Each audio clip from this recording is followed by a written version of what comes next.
What? What? Hello, everybody. The official first word of the stream tonight was what? From Curtis. Hey, everybody. Welcome to another episode of Delve Requisite right here on Proficiency Bonus. Before we get into tonight's episode, let us get some housekeeping business out of the way. I want to give a big thank you to our sponsors, Little Dragon Corp and Cardboard Castle Games. Exclamation point CGC or exclamation point Little Dragon at any point during tonight's stream. We'll give you a link to their websites where you can check out the fine products that they have on offer. Little Dragon Corp is a Canadian-based purveyor of tabletop dicey boys. Ooh, the green screen dice are strong tonight, ladies and gentlemen. They have all manner of tabletop RPG polyhedral dice that you could ever desire. And if you use our code PROBONUS at checkout, you will get a 10% discount on your order. Cardboard Castle Games is a brick and mortar tabletop RPG store located in the United States in Evans, Georgia. Fear not, if you are not located in Evans, Georgia, you can shop online and they will send stuff to your house. Thank you, Little Dragon Corp and Cardboard Castle, for supporting Proficiency Bonus and Delve Requisite. We're back from outer space. We just walked in, find you here with... Really? That said, look upon your face. That said, look upon your face. We are back with an episode. Turn the filter off. I'm sorry. We are back with the Fool's Errant, plus special guest star Velza Erdan, who's with us, honorary fool. We left off last week with the part of the group being split from another part of the group. Alar, Brom, Walter, and Velza, along with Liana Highhaven, made their escape from Castle Mithlinday through an underground passage beneath the castle that led them out to the relative safety of the Forest Ward, the park in the Forest Ward. We ended our session last week with the group of them emerging from this tunnel out into the morning air as the sun has been rising over the last hour or so, to get themselves away from the castle where the main part of the action in the city is going on, where an Ignian invasion force has currently forced the hand of King Roland Aldo, King of Mithlinday and ruler of the city of Neviria, forced his hand into surrendering to them on threat of slaughtering the populace of the city.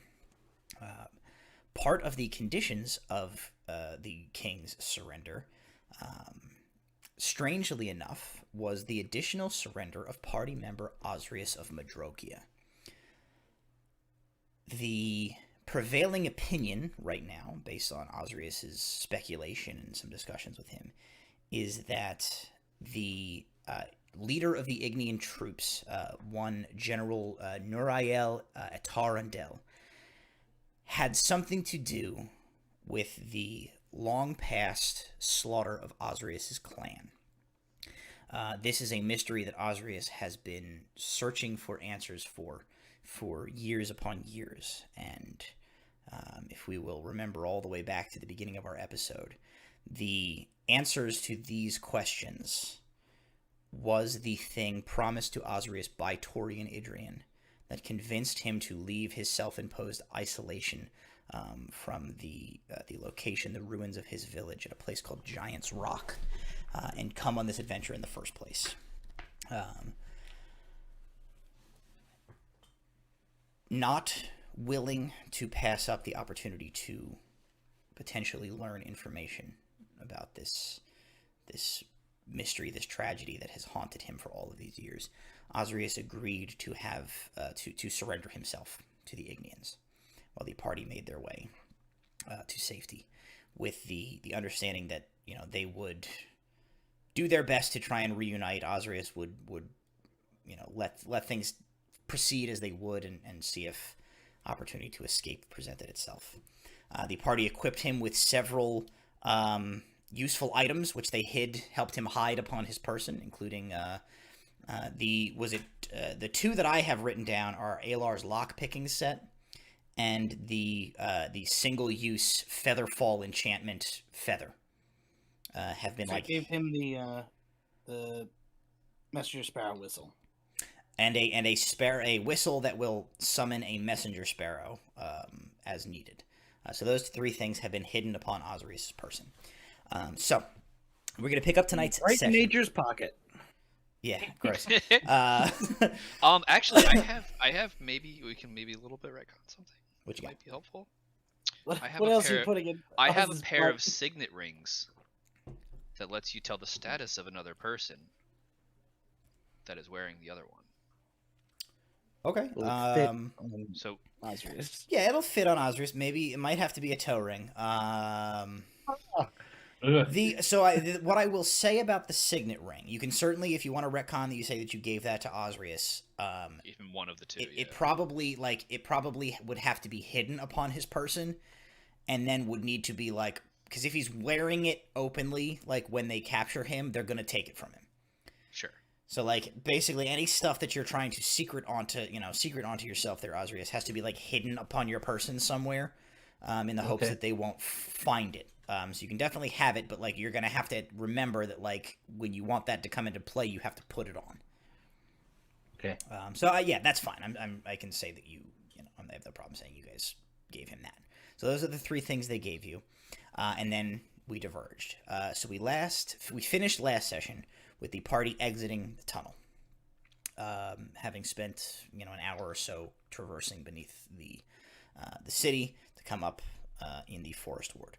We're going to jump backwards in time, and we're going to pick up right where the two perspectives of our group diverged. So our perspective shifts. Basically, we originally we were in the perspective of the larger chunk of the group as you guys watched Ozrius walk out the front gates of Castle Mithlinde with King Oldo and tenure their surrender to General Atarandel, and you guys peeled off. Now, as you guys turn and begin to leave into the depths of the castle, our perspective leaves you, and we shift instead to follow Ozrius' perspective as he walks side by side with King Roland Aldo to the front gates of Castle Mithlinde's keep. The gates are opened, and King Oldo tenures his we surrender, we accept your terms, and the general had accepted them. And I believe last session he began by going, King Oldo, and a bunch of people in chat had a field day with the noise he made before he started talking. So where we will pick up today is with General Atarandel surveying the two of you as he accepts the surrender. He says, "It is encouraging to see you take the wise path. Unnecessary bloodshed would have been unfortunate." And he lifts a hand, and he kind of makes like a series of like hand motions, which clearly are some sort of like directions that his soldiers understand, as they immediately begin to double file through the gates of the keep, past the two of you, and head towards the interior to begin spreading out and securing the keep. As for you and the king, the general looks first to King Aldo, and he says, "Your Majesty, I presume that you have an audience chamber or a council room adjacent to your throne room somewhere?" And King Aldo kind of nods stonily, and he says, "Very well." He turns to a few of his men. He says, "See the king to this chamber and await me there. He and I have much to discuss regarding the transfer of power in Niveria." And the two guards that he had spoken to kind of move up, and each of them sort of like gently take Aldo by either of his elbows and begin to lead him back towards the keep. a contingent of about 6 other guards kind of loop around and then take formation around the king as he is led inward. That leaves you standing with the general and several of these elite troopers that he has with him. And he looks at you, Ozrius, and he kind of taps his chin for a moment, and he's lost in thought. And he looks past you, and he sweeps his eyes kind of across the castle and across the grounds, and you see him fix his gaze behind you, over your shoulder, and then upward. And you see that he has settled his focus on the Star Spire, that massive single Invarian-built tower that like is adjacent to Castle Mythlinde. And he looks at the top of the Star Spire for a moment, and he looks back down towards you, and he says to his soldiers, "Take the Goliath. There, I think." And he gestures towards the top of the Star Spire. He says, "That should be sufficiently isolated. He and I will have a conversation of our own, I think, in due time. There is much, I presume, we wish to know from each other."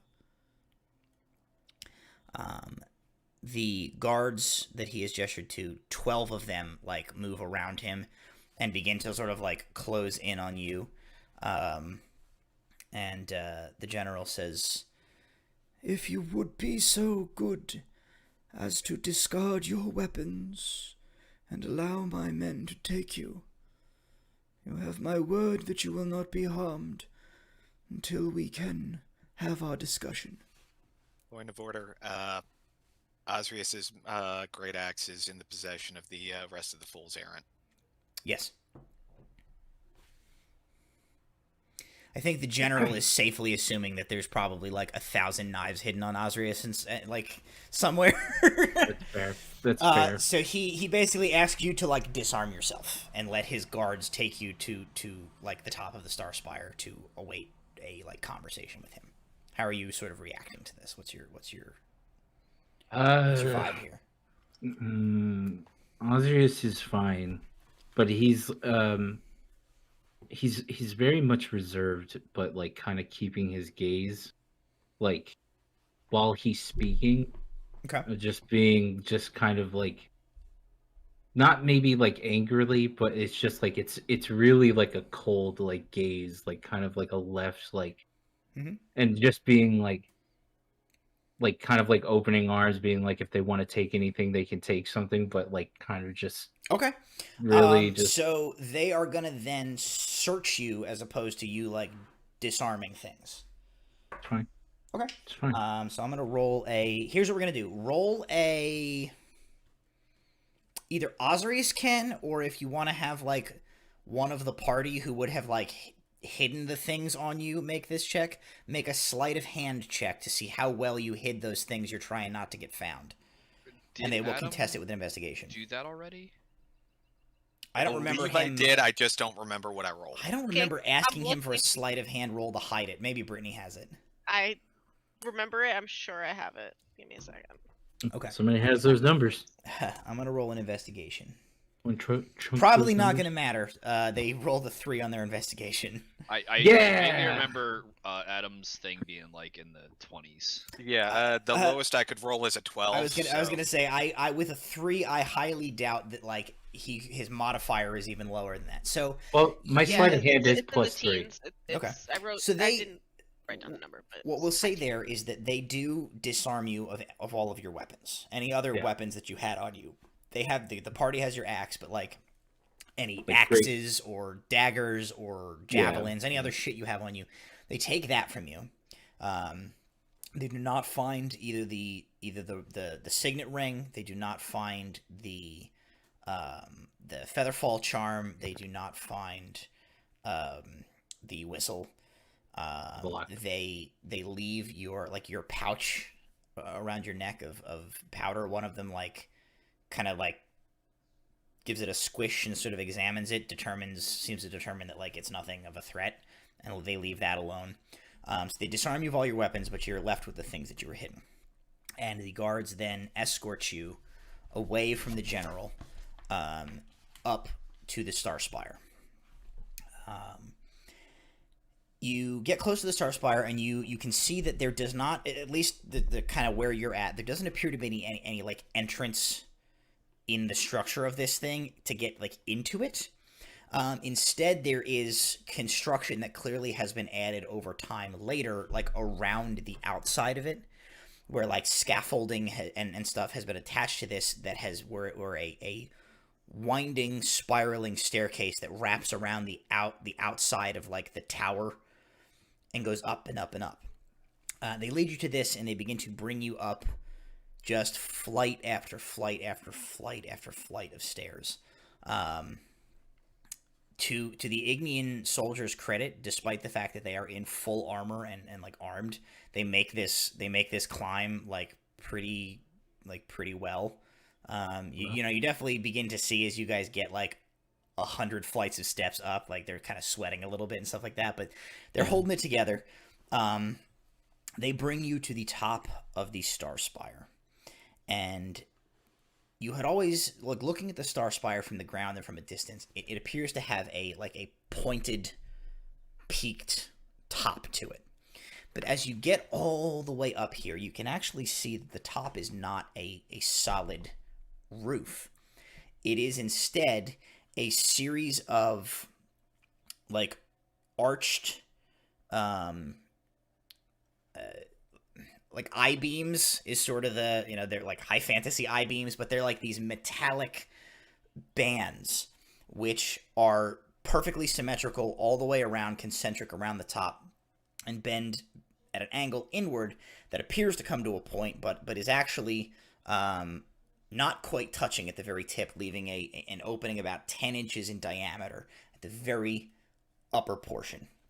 The top level of the Star Spire beneath this peaked roof is a terrace. They lead you up to this, and you see that it basically has like arches concentrically around the entire outside of this thing, with just a low like 3-foot sort of like foot wall around the edge. The floor of this level, the entire center of it, the Star Spire at the top here is about 40 feet across. The entire floor seems to be a single piece of some sort of crystal or gemstone, which has been cut and worked into like a smooth floor here. It has this odd opalescent color that you can't quite place. And looking down at it, you get the impression that like it would be like partially translucent were there any light coming from beneath it, but there is not, so you just kind of see like inky darkness beneath, but you think like it would be kind of see-through otherwise. The top of this area has been laid out where there are like comfortable seating areas and like clearly a setup here that has been designed that like what they use this for is like entertaining. They probably bring like foreign dignitaries here, have like special events up here. Like this is just an area where like the only thing they are using it for is to come up here and like enjoy the view. Yeah. There are these all around the outer ring of this area, beneath each of the archways, there is a metal like bracket into the wall with a ring, which holds a lantern enclosure that would light this area. Now, all these lanterns are currently unlit, so that the area is only lit by the like steadily rising dawn here. They lead you up here, and they unhinge one of the lanterns from this like bracket, and they bring you over, and a few moments later another pair of guards follows up behind you, having come up the stairs like shortly behind your group, carrying like a set of heavy manacles that they found from somewhere. Your wrists and your ankles are bound together like so, and attached to a chain which is hooked to your waist from your legs and your ankles, and then around and raises up to sort of like a short kind of like leash piece. They take this and they fasten it to the ring of that lantern that they took out of the wall. They use the metal enclosure to attach you to the wall. So you are secured to the wall with your hands basically, because you're so tall, your hands are basically just like, for a shorter person, your hands would be suspended above your head. For you, it's really only like this. It's right here. But functionally, you are basically secured to the sort of wall / ceiling of this chamber, with your back like to the open archway, so that like 2 feet behind you there is just like a 3-foot half wall, and then fucking open air. So they attach you here, and then they test your restraints to see how everything looks, and then they leave. They recede from you. They go back out of the door into this little area at the top. You hear the door close and is latched behind them. And you don't know if they're posted outside the door or what, but you are left alone up here.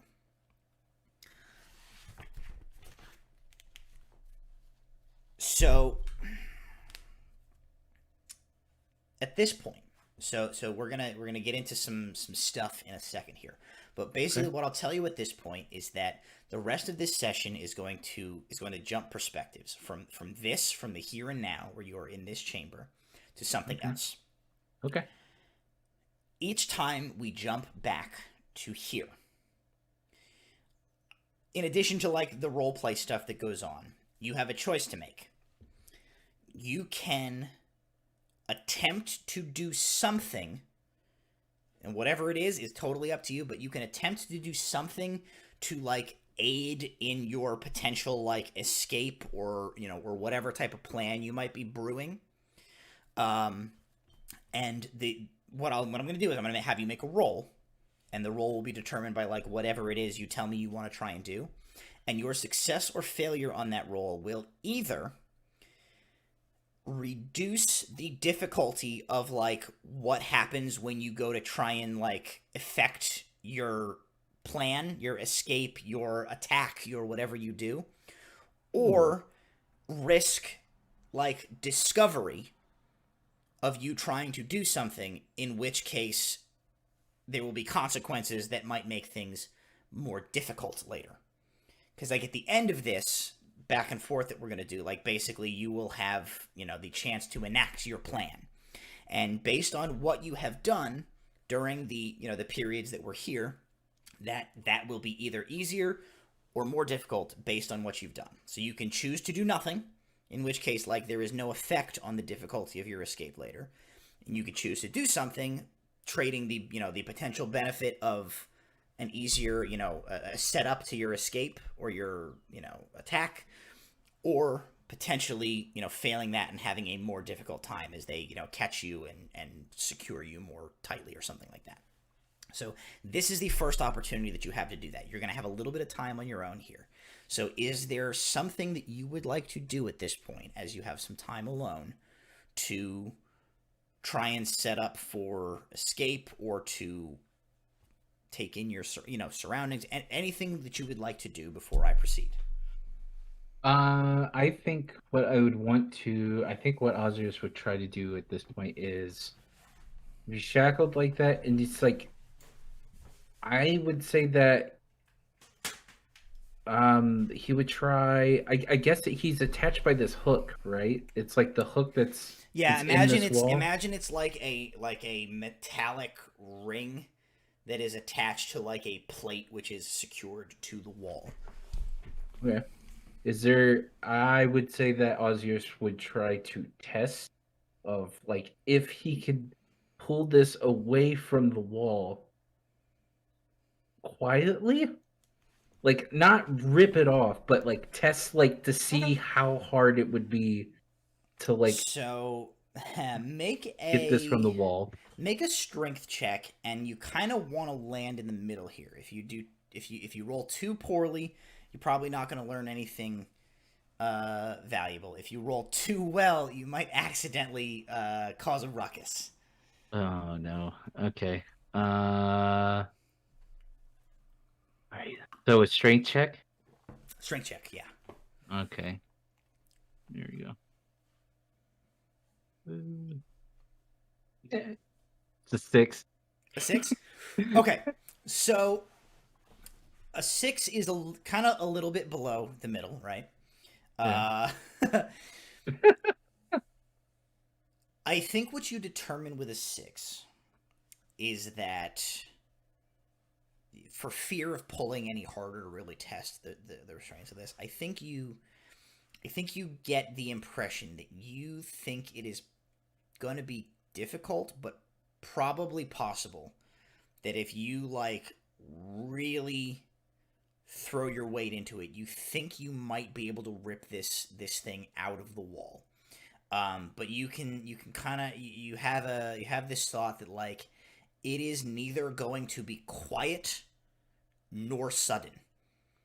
It is going to like it would take you some like serious wrenching over like some time to rip this out of the wall. All right.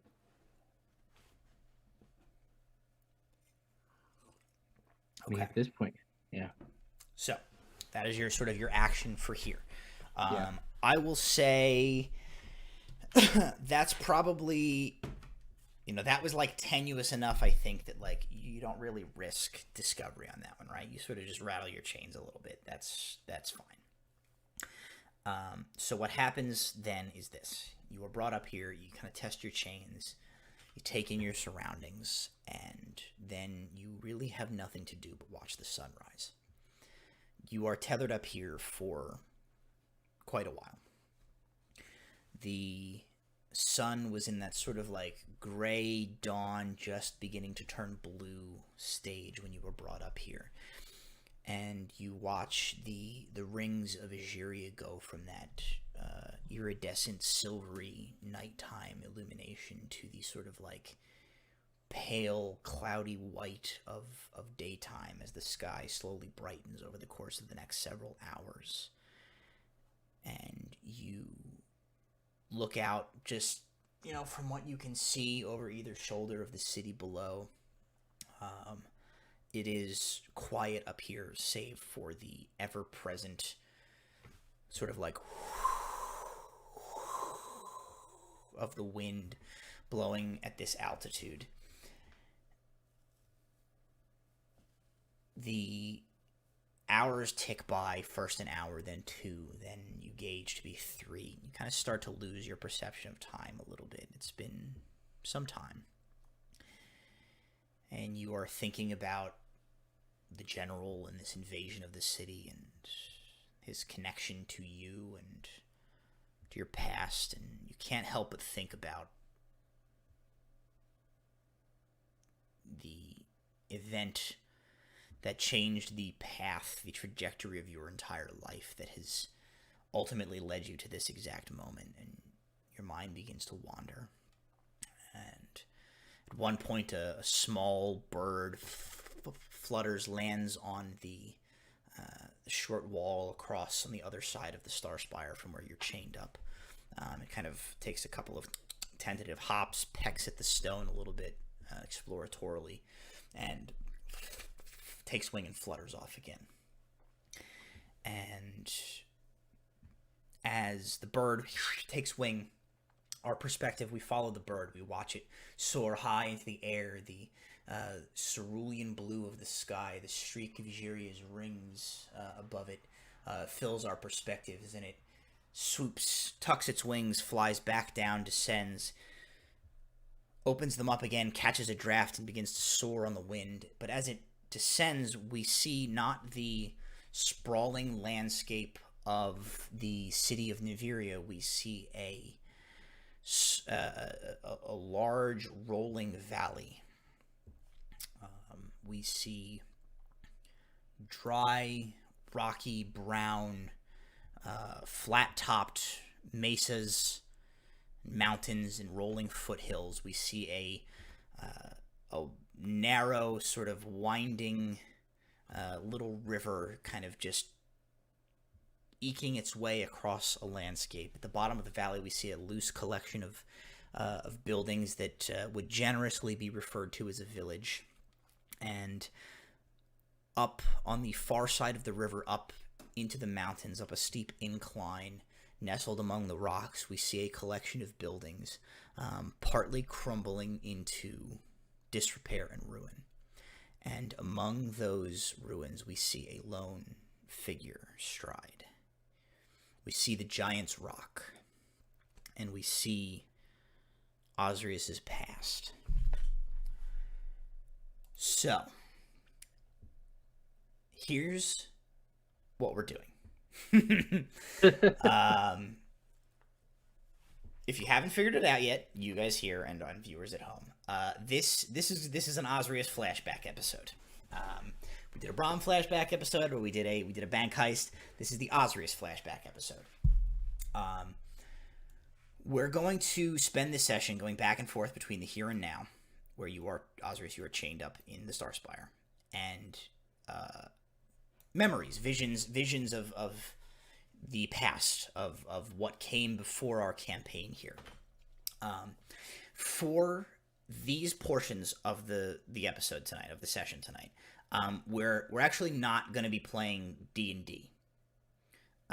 We are going to be using a modified version of a game system called The Lighthouse at the End of the World. Normally, so The Lighthouse at the End of the World is an RPG. It is designed to be a solo journaling style game, where normally you would play this, you actually play this by yourself. There are some light rules that help you unfold and imagine events, and you are intended to essentially journal, write out as if writing the journal of the experiences of a sole watchman's tenure at a remote lighthouse, plagued by isolation, perilous survival conditions, and a slowly degrading mental state, as well as the effects of the disquiet dead. For our purposes tonight, I've made some modifications to this system, where we're going to use it, and we're going to recount Ozrius' years of isolation atop Giant's Rock after his clan was murdered. So Curtis, obviously you are going to play yourself. You're going to be Ozrius. I am going to do I'll do the litigating of the rules and some light prompting. Okay. But other than that, this, the narration of how this goes is going to be entirely out of my hands and passed to you guys. The rest of you guys, the players, the party, you guys are going to be playing the ghosts or the spirits of the fallen Goliaths of Madrokia. So, Curtis, we confirmed beforehand, but I told you ahead of time I needed you to have 3 things tonight, and that was a D6, a coin, a flippable coin, and a deck of playing cards. Go ahead, if you have not already done so, remove the jokers from that deck. You don't need them. Typically in this system, there is also you use a Jenga tower, which represents the ever crumbling mental state of your character. As you continue to pull blocks from it, I've modified that to use a D20 rolling system with a steadily increasing difficulty check to maintain your sanity. This will all be extremely easy once we get into it. But basically, the way that this game works, the way that this is going to work, this portion, we're going to do this in rounds. And we're gonna complete a round, and then we're gonna come back to the present for a minute, and then we're gonna come back and complete a round. Each round represents 1 year of Ozrius' time in isolation upon Giant's Rock. For each year, you're gonna roll that D6, and whatever the number you roll, that's how many cards you pull from the deck. And these cards correspond to notable events that take place over the course of the year of your isolation. I have that here, so I will basically guide you through those events, and then you and the ghosts, where applicable, are going to build the story of that year.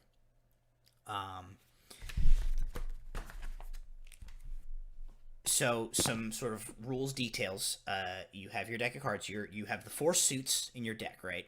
Each of those suits of cards corresponds to a theme, where all of the things that occur within that theme are sort of centered around that idea. So hearts correspond to keepsakes, curiosities, and salvage. So this is generally like, this represents the time that you spend picking through the crumbling ruins of your village and things that you might uncover in the process. These things may or may not be connected to the ghosts of your people that haunt you. Clubs represent maintenance of the self and otherwise. This is the labor, routines, and hobbies that make up the business of being alive. Drawing a club confronts you with a complication in the maintenance of your ruined village, your body, or your mind. Diamonds represent the past intrudes, memories of things past. You have a lot of time to think here, and when you draw a diamond, something from your past rises up to haunt you anew. And spades represents an interlude. This is an intrusion to the monotony of your days. Something from the outside world will disrupt your life, whether it's news from the outside or even visitors, both living and otherwise. The only other special piece of information before we launch into this is for the ghosts, for the rest of you guys. And for Ozrius too, a little bit. So there's obviously, like, there's some foregone things in this, right? Like, there's some stuff that is set in stone because they have unfolded a certain way in the present time. There's some things that we can't change with the telling of, like, this session. To my mind, there's two things. One is that Ozrius does not discover the cause of his clan's demise, right? Because we know in present day he still doesn't know. Two, we know that Ozrius does not leave Giant's Rock and its surrounding environs until Torian Idrian comes to get him at the beginning of the campaign. So those are the two, like, constants in here. Other than that, you guys are going to have basically, like, complete latitude to guide this and craft this story. And the things that we create here will, incorporate as things that have always had happened as we proceed forward. So for you guys, the ghosts, the one stipulation on, I gave you guys some prep ahead of time to prepare you for this, but the one stipulation on this here is that the ghosts do not know anything about how they died. Their deaths were violent, and the echoes that remain of these individuals grow agitated when pressed to try and recount what happened to them. They are often confused, their spirit having latched onto some random aspect of their life, which they are striving endlessly to see through to the end in death before they can be at peace. So basically, this is just the rule that says, like, the ghosts are not capable of being like, oh yeah, it was this fucking guy that came and killed me. This was what happened. Like, those answers are not forthcoming from the ghosts. A guy named Torian Idrian. That's right. Okay. Quick note. Can I get in the character real fast? If you put a filter on, I will fling you from the highest tower that I can find. It was a good one, I promise. But all right. Can I just get a real quick of what the clubs were again? I was writing them down. Just... yeah. I mean, it'll be really easy to follow, but clubs are maintenance of the self and otherwise. So this will be super, super easy to follow. It is entirely, like, I'll kind of, like, prompt you in a direction, and then basically you just, like, tell a story of a thing that, an experience that happened. All right, so we feeling ready? Sure. Questions, anyone? All right, so we swoop down, and I'm going to change the map in Stream.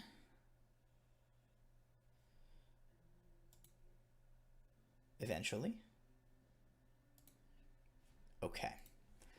So if you guys go to Stream, you will see the map of our current environs. At the northeast, up there, that is the ruins of Ozrius' village. Down to the southwest, that is the human settlement. Ozrius, you know that this human settlement is referred to by its inhabitants as Victal, which is less of a name and more is just, like, the word for the village in their dialect. They don't call their town anything. These people just call it, like, that's the town. Like, this is our town. To the southeast, or sort of directly south of Madrokia, your village, is an orcish outcast camp. in Orcish society, when there are individuals who have committed crimes or broken like the Orcish code of honor in ways that like has made them considered to be irredeemable in their current incarnation, their current life, they are outcast and they are sent to these like outcast camps, which are essentially like penal colonies, where they just like live the rest of their life as, you know, under like lock and key and guard. The people of Victal, the village, they had a neutral to like fine relationship with the Goliaths of your village when your village was still intact. In the time since its destruction, they have developed a fear of your village and of the lone giant that lives up there, for whom they have redubbed this area Giant's Rock. You're very much like the Grinch on Mount Crumpet to their Whoville. You're a boogeyman to them. They are afraid of you up there. So you have very little interaction. They do not come up that way. You know, it is rare that you get a visitor from down there. And the penal colony basically keeps to itself, but it is an ever-present entity in this area. It has been 1 year since the day that you returned to your village from whatever it was that took you away from it, for however long it was. That's going to be something that you can determine. But you returned to your village to find every man, woman, child, and infant slaughtered in their homes and your village laid to waste. That was 1 year ago. Since then, you have been living here in isolation, working to salvage from the rubble, uncover some of the building, put the bodies, you know, lay the bodies to rest, and basically just going through the motions of staying alive and surviving up here, having no information as to what calamity befell your family. So that is the setting of this scene. Go ahead and roll your first d6 for me. 2. A 2. Okay, so with a 2, you're going to draw 2 cards from the deck.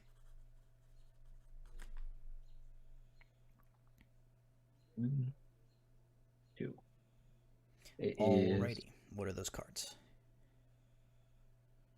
10 of spades 10 9 of of spades and a 9 of spades. and a 9 of spades.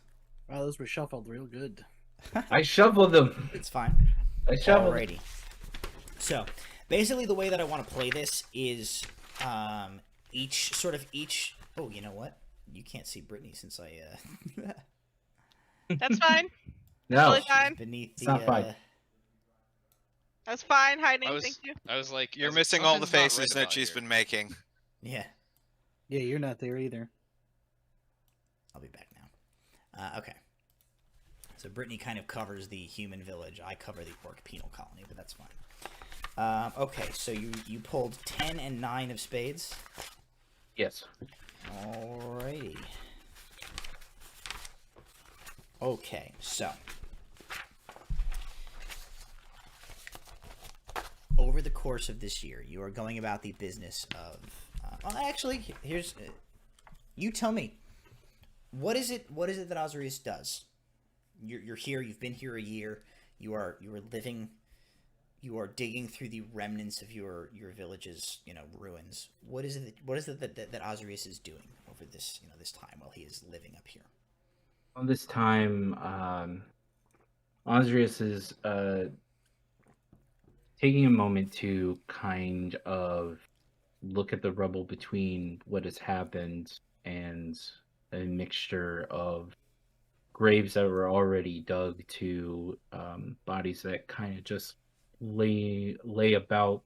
And during this time, Ozrius has kind of taken the need to find whatever he can from the village in which he had. Like his village, he knows that was taken care of through numerous amounts of people, is just like the chief that was there, and through the village itself of keeping not only stories of themselves, but stories on the outside as well. So there's he's looking at tents and huts of medicine men and women. There's possible little sanctuaries. There's like little tiny libraries. He's kind of picking up through the remnants of burnt books and papers and trying to all make it worthwhile. Okay.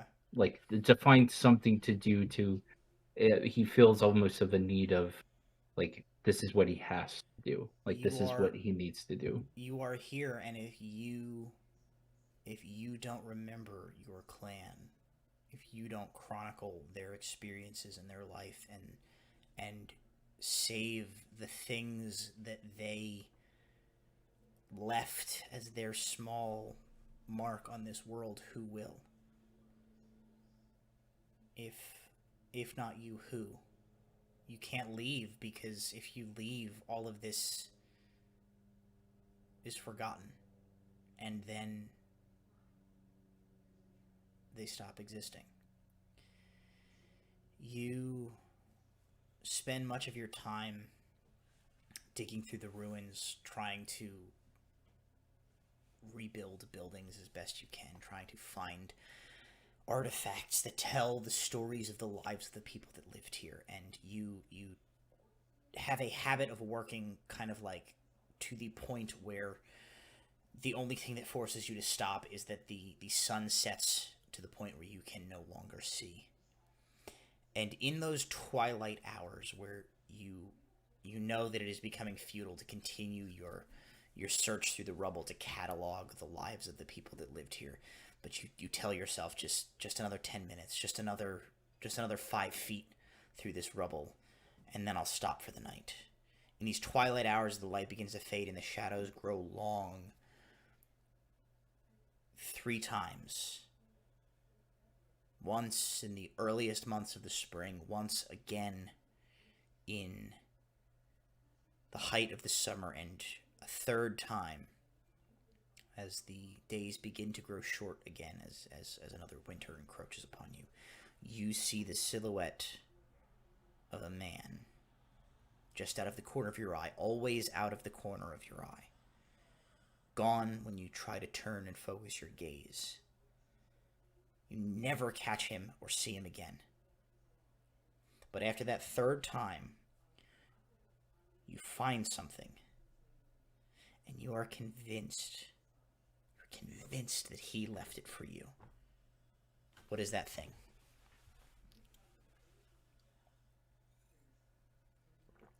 It would be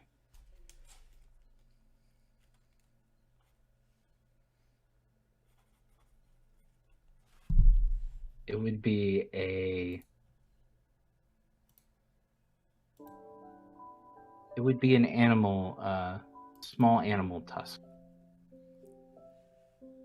A small animal tusk. Okay. Yes.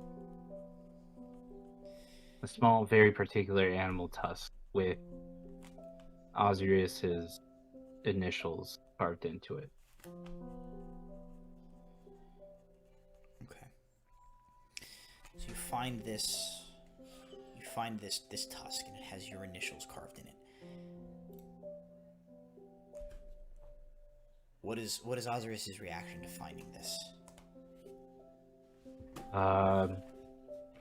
He staggers for a minute, and his hands are pretty much covered with cakes of dirt and ash, and he is littered with just mounds and mounds of dirt. He's tired, he's worn, kind of takes one knee to the ground and starts to sift through the dirt like he always has now for many hours. And he's continuing to think about this figure, and out of it, he picks up this small tusk and he starts to cry slightly. One of the only few times that Ozrius doesn't have to think. It seems like he didn't even think about it. Most of the time, Ozrius is sitting there thinking, and usually composed to his thoughts, but in that moment, it was a complete. It was like a gate that was just left open. And maybe this is the first time since coming back to the village to find this. Maybe this is the first time that Ozrius has finally let go of the grip upon his emotions. You have been spending a year sifting through rubble, cataloging things, this methodical, analytical approach, all of it to busy your mind, to keep you focused on a task. And maybe this is the first time that you truly stop for a moment and allow yourself to feel. And this emotion that you had been trying to bury, ironically, as it were, as you had been unburying all of these artifacts and mementos of your people, you have finally let yourself feel the loss of your people, and you cry, and you mourn, and you begin the process of mourning, which will continue for a very long time for you.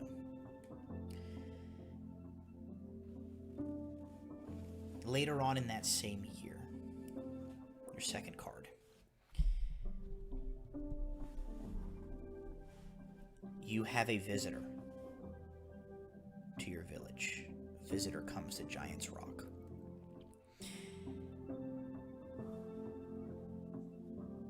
You are going about your daily activities one day, searching through the ruins, perhaps going about whatever tasks are required to feed and keep yourself healthy. You are disturbed as you hear someone approach, and you make your way, and you see a lone, bedraggled-looking. Let's say he's a human. His clothes are kind of ratty and dust covered. He carries a pack, but you can tell by the straightness of his back and the sort of sag of the pack that it is extremely empty. And he comes wandering into the camp. What do you do as he approaches? He has not seen or noticed you. He has not seen or noticed me? He does not appear to know that anyone is there, but you see him coming. Going to observe this gentleman from afar at first. Okay. Eyes just like kind of watching him, and it's like I would figure at this point Ozrius is kind of like his clothing and his robes are kind of like he's trying to blend in with the rock, like he's blending in with like the rocks surrounding, like. Okay. He spent enough time, I feel like, with this environment now where it's just like his clothes are caked, and his clothes and skin are caked. As a Goliath, he's sort of naturally camouflaged towards rock and stone. Yeah. The man comes and he sets up a small camp. He builds a fire, and that first night he just builds a fire and he lays down by it and he sleeps. And the next morning he wakes up and he puts out his fire, and then he begins to sort of examine his surroundings, and he begins to dig through the rubble of some of the structures that are here, searching for something. Right. Ozrius is immediately going to stand up without hesitation and just say, immediately being like, you are welcome to sleep here, you are not welcome to dig through here. He is terrified, startled. He's sifting through some things. He falls over, staggers back as he sees you, and he says, I am sorry. I did not know. You didn't know? I did not know that anyone is here. You didn't know. He says I am only. Speak faster, speak clearer. He says I am only fleeing the violence.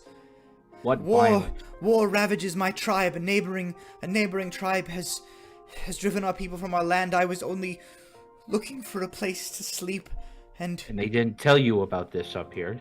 He says, I come from many miles away. I did not know.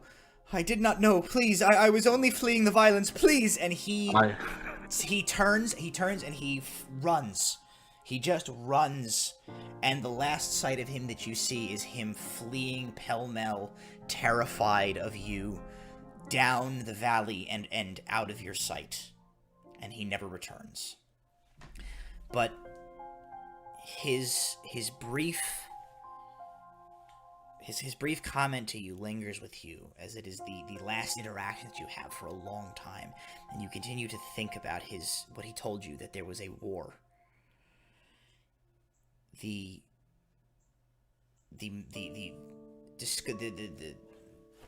information that he gave you, that there's fighting. I was driven by violence, driven away. It forces you begin to recollect on a time in your life that you remember the frenzies of war, the frenzies of violence that touched your own life. What is that? What does that bring up for Ozrius? What does he think about?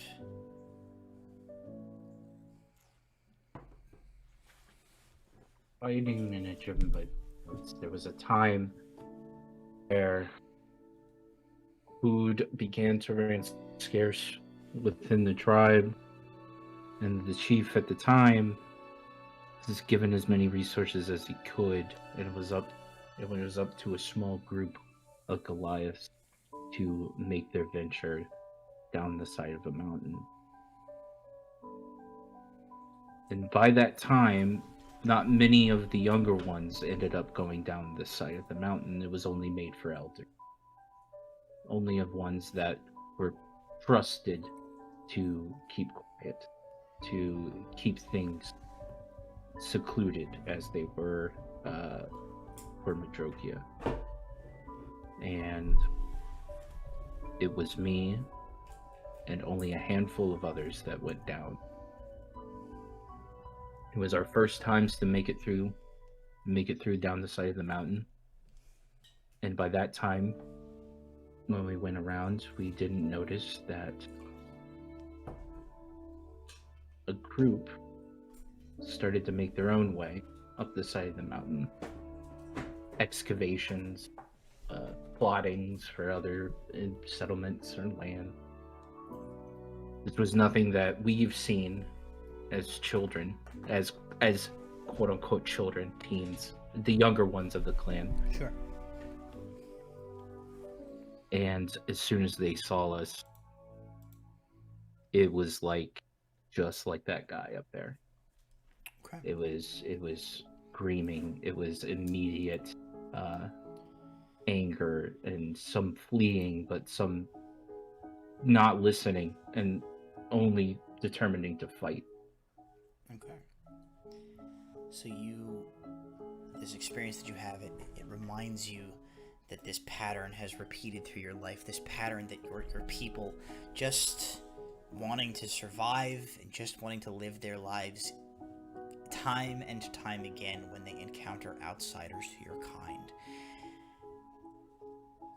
Always, it seems, these outsiders react first and think later.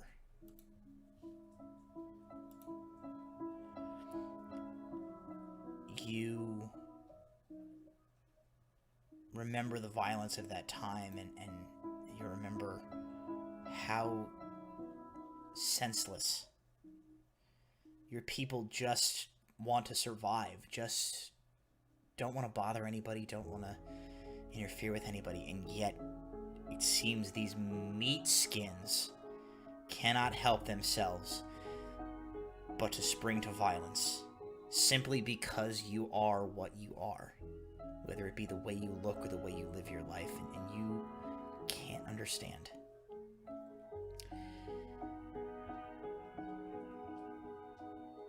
that will bring us to the final phase of this sort of leg, this sort of year. I will put it to the four of you, the other players.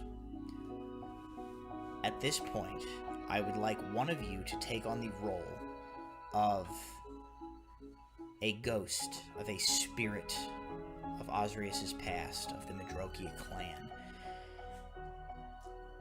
Be this a true specter manifesting itself, or an illusion of a decaying mind driven over the edge by isolation. It is unclear, but you are our first ghost. And I would like you to kind of think about the two things that we witnessed over the course of this year: the finding of the engraved horn, and the discussion or the thoughts, the ruminations on war and the violence of the past. And I'm just gonna get out of the way, and you present yourself to Ozrius in the way that you manifest, and we're gonna basically walk through the process of Ozrius putting your spirit to rest, putting your soul to rest. So who wants to be our first ghost? Go. Russell? Yeah. Alrighty. I'm gonna shut up. Take it away.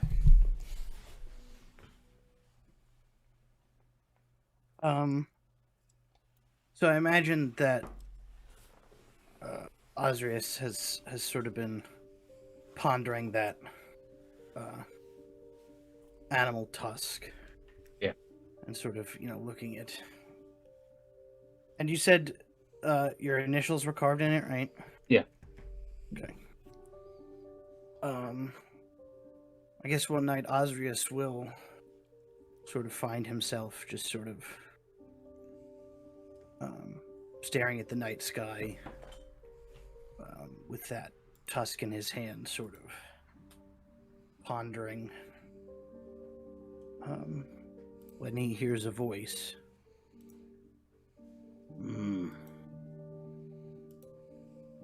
Each newborn is given one of those. I'm sure you remember. This doesn't look right away, and just looks down at the tusk, kind of feeling the presence there, but just kind of going with the motions.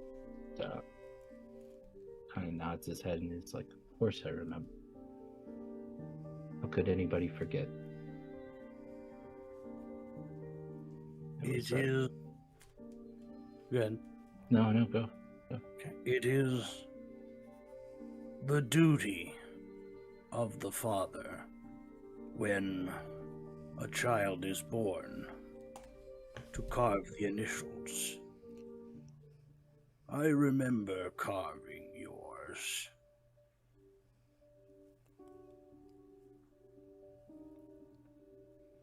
Were you proud that day, Dad? I was very proud, my son.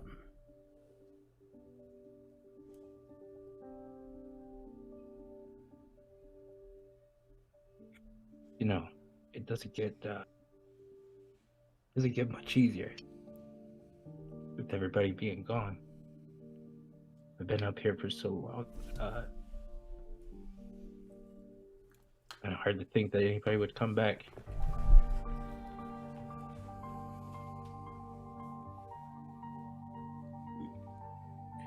If there's one thing a father will always do, it is come back for his son.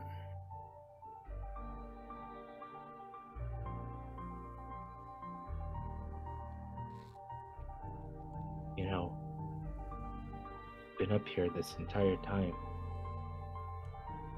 trying to do what I think is best for not only myself, but for what's left of us. I barely had a name by the time that things happened. And We're... I mean, let's be honest, we're not the most gentle of people. And I tried.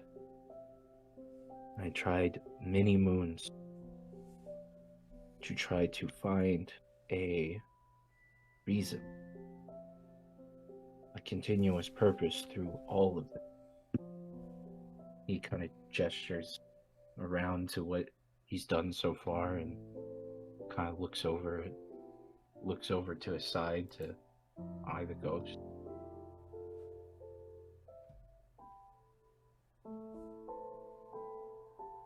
I believe that I'm going to end up here. I'll stay here. That's what I thought until I saw this. And he kind of looks over and holds it in his hands. He's like, what is this going to mean for me?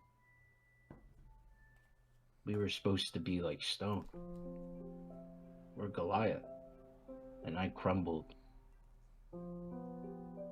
at a tusk.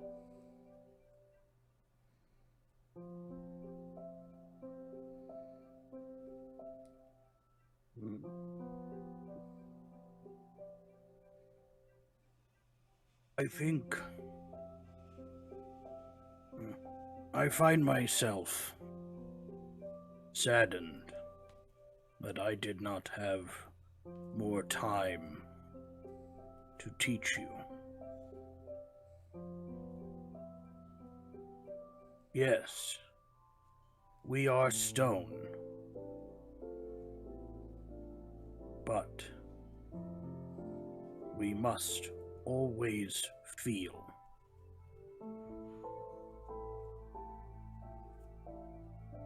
Is there any fairness in feeling? Is there any fairness in the world?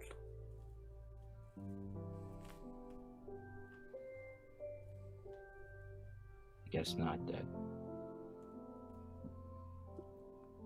I could sure try. And as you make that statement, Ozrius, you come to this conclusion. There may not be any fairness in the world. The world does not care.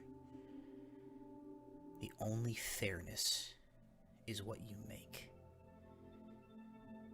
You feel this lesson imparted by the image, the ghost, the memory, whatever it is of your father.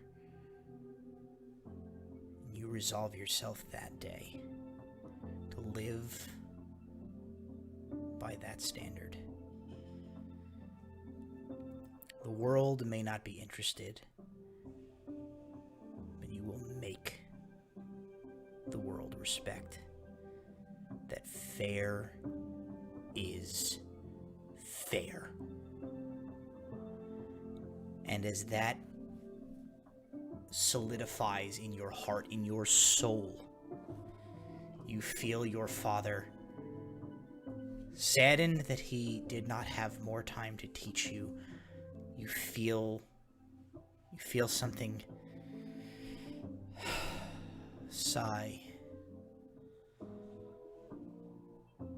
And his ghost, his memory, his image disappears. And when you wake up the following morning, you find laying beside your cot, your bedroll, wherever you sleep, you find a leather pouch, and in it is a pinch of dust, grave dust. And you know deep within you somehow that these ashes,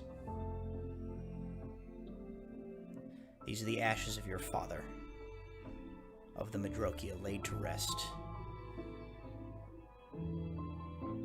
helped to move on by your actions, by your influence here, and now carried with you. And we, the viewer, recognize that leather pouch as the very same one worn about Ozrius' neck in the present day, where we will now return. Sorry for the emotional whiplash, but you are back, Ozrius, in the tower, the top of the Star Spire, chained hand and foot. You are knocked from your reverie by the chamber door opening. General Atarundel strides in.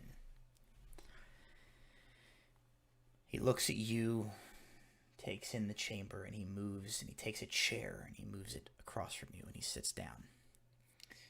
He gestures and dismisses the 2 guards that came in with him. And after a few moments, you are left alone with the general. He examines you for a while. And eventually he speaks. And he says, "Goliath, it seems that you and I are unwittingly entwined in our fates in a way that perhaps neither of us have understood. 2 objects traveling their predetermined trajectories until they ricocheted off one another to be sent on an entirely new path.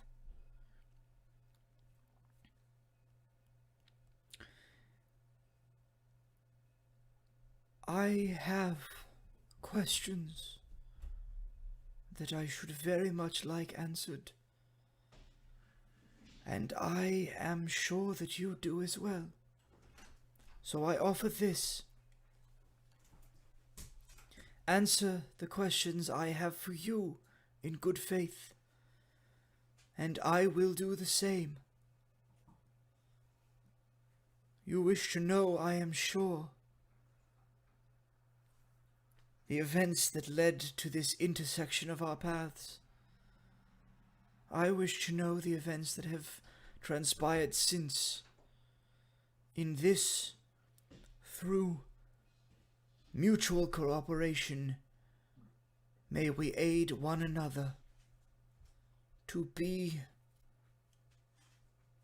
inflexible would only serve that neither of us get what we desire.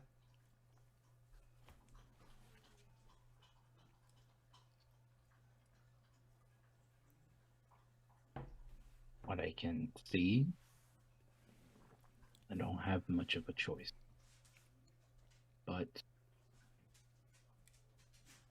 if we can play fairly, then maybe we can reach a compromise. He kind of nods. He says, "From one perspective, yes, you are in a predicament. But one always has a choice, do they not? You could choose to be disagreeable, you could choose to be hostile.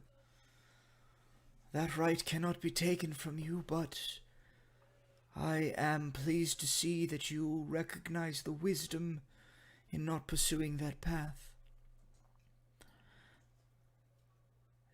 In light of this, my first and primary question to you is this. How are you alive? How did you survive when all others of the Madrokia clan did not?" He starts to chuckle just a little bit. He starts to laugh under his breath. And he kind of just like looks a little lazily up to him. Not in a bout of weakness, but just being like, "You didn't know anything about us, did you?" On the contrary, up until my discovery of you, It had been my impression that I knew everything about your clan. Kind of jingles at the chains a little bit. And he's like, well, if you knew everything, then you knew I wasn't there until after everything. He says, yes, that is apparent now. I had thought my intelligence at the time complete and without reproach, yet here you are. So it seems my intelligence, which stated that the entire population of the clan Madrokia was present at the village, was off by precisely one. Thus my question, where were you? Always being what a Goliath is never usually been. And that's curious. I slipped out of the village that night before everything happened. Because I felt that there was something else outside of where I was. No other Goliath was supposed to do that. The elders weren't supposed. The elders were the only ones that were supposed to. We were supposed to only follow orders. But your intelligence didn't account for one Goliath to think of something else other than their village. Apparently not. Such a small, random, insignificant thing. Months of planning for reconnaissance, thwarted by one soul who was curious.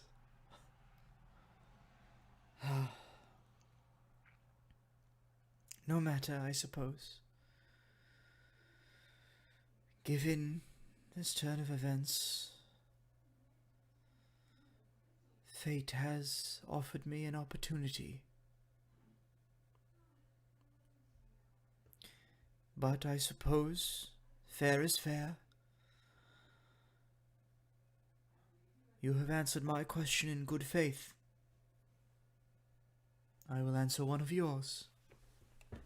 I think you know the question.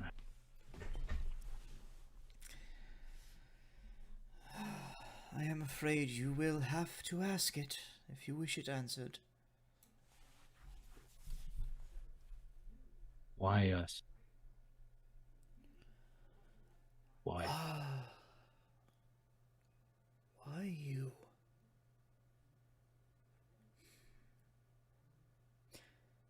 Because my emperor commanded it.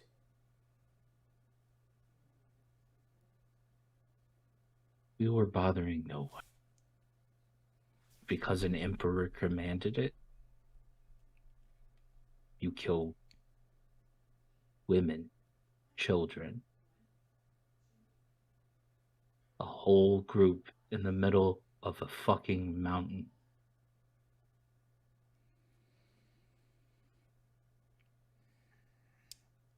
I did.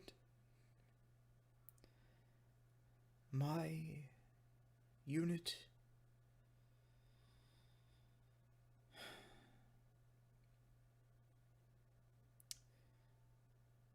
tell me, Goliath, do your people believe in a higher power? Divinity?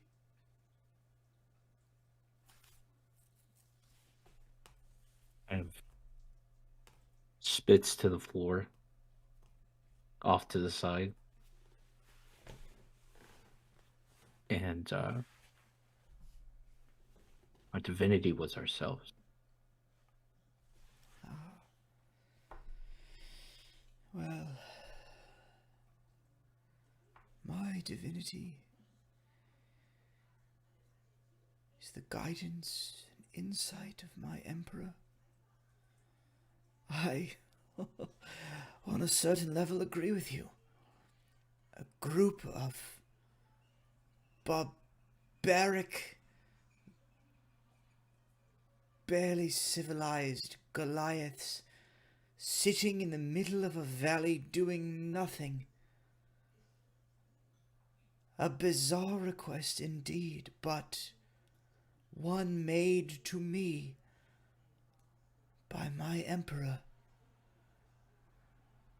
and in his divine insight I trust. Your clan, you ask why? Why did they die? They died because the Emperor commanded it. And because the Emperor commanded it, it was so.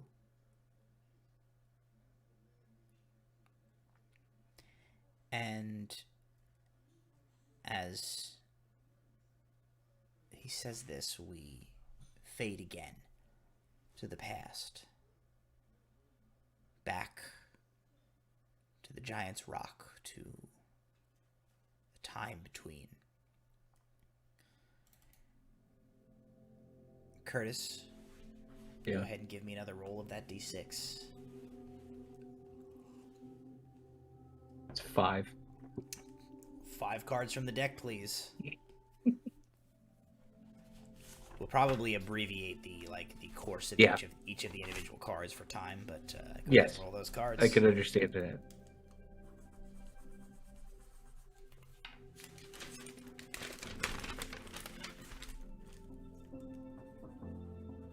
Like, give me something. All right. Okay, what you got? 6 of hearts. Okay. Ace of hearts. Oh boy. Okay. Ace of clubs. Oh no! All right. 4 of clubs. Okay, 4 of clubs. That's fine. And 2 of diamonds. 2 diamonds. Okay. The aces are a big deal on this game. All right. Okay. Let me give me a moment to just read through these to see what order I want to resolve them in. Just a clarification while you're doing Yes. that. The ghosts know they are dead. Yes. They do not know how they died. Actually, clarification. They don't know how they died. So, that's not a subject we're going to touch. They don't have to know they're dead. That is entirely a construct. They can be not even cognizant of Ozrius, if that's what you choose. This is 140% in your guys' control how you want to approach this. Is my ghost resolved, or is it... Your ghost is resolved. Okay. As denoted by the accumulation of the ashes in Curtis's Ozrius's pouch. Okay, the Ace of Hearts is a big deal, so we're gonna do that one first. 6 of Hearts.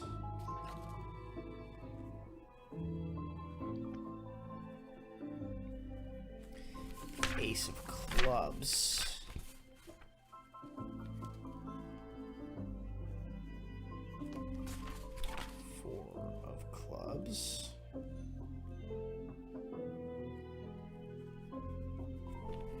And the 2 of diamonds, right?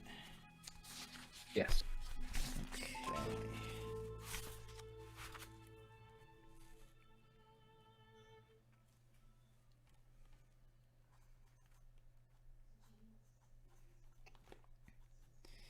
Okay. Our next year of time here. I'm going to resolve the 2 of diamonds first. I thought the stream was over for a second there. Yeah. It's that pen tap. You hard froze for a second. Oh, No, okay. Yeah. You hard roboted. The 2 of diamonds. Oh boy. Oh no. What's happening? You froze again. Okay, it is the computer that is running my camera for you guys, I think. Okay. So Well, like, it's affecting your voice chat too. So oh, shit balls. Okay, Yeah. hang on. I'm gonna do if this it's then. roboting at the same time the video is like locking up. I'm gonna do this. I'm gonna disconnect that. Try and save some bandwidth here in case I'm having some issues. Okay. Hopefully that helps things.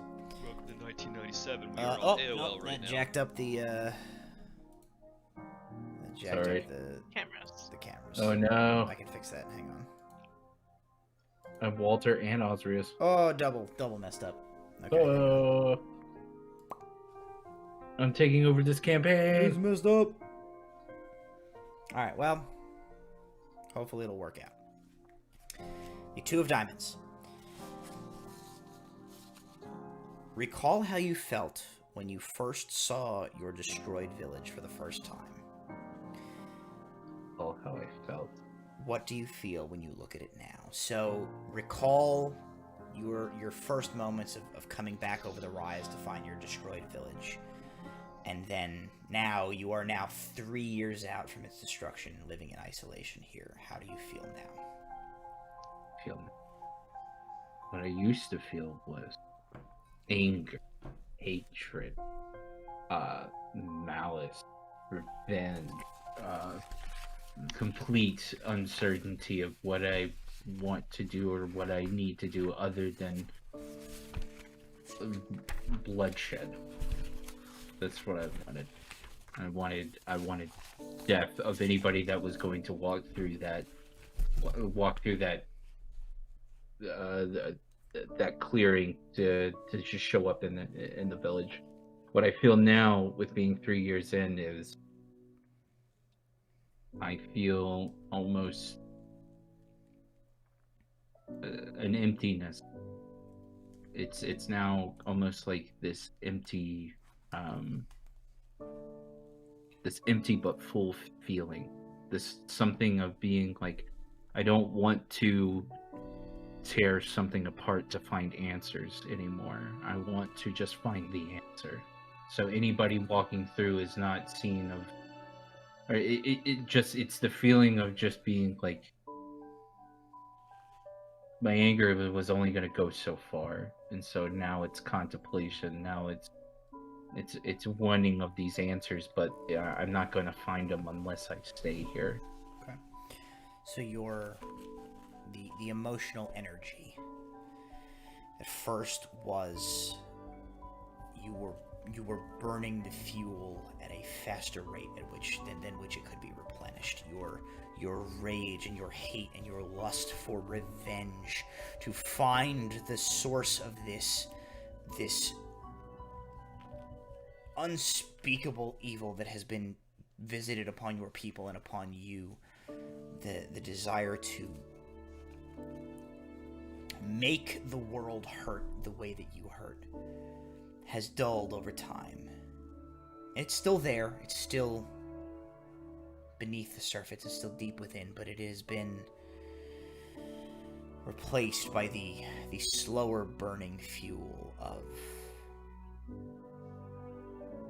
the desire to wait, to learn, to examine, to find answers, to contemplate as opposed to acting. In that vein, at some point over the course of the last 3 years, you made a promise to yourself. And that promise was that you don't know how long your isolation will last. You know that it will end when it is time to end. But you promise to yourself that when you re-enter the world, you will enter improved. You will be better than you were. What skill are you cultivating during this time of isolation, so that when you eventually move from this place, when you eventually re-enter the world, you are better than you were in some aspect? Reservation. Preservation? No, reservation. Reservation. Okay. So it's sort of an internal. Yes, Internal. because So you are working on the aspect of being in think first. control of your emotions. Yes. Okay. Yes. How does this manifest for Ozrius? How do you explore this? How do you practice this? Going to be practiced by certain sets of rituals that you have seen Ozrius do before, of each night of making a fire.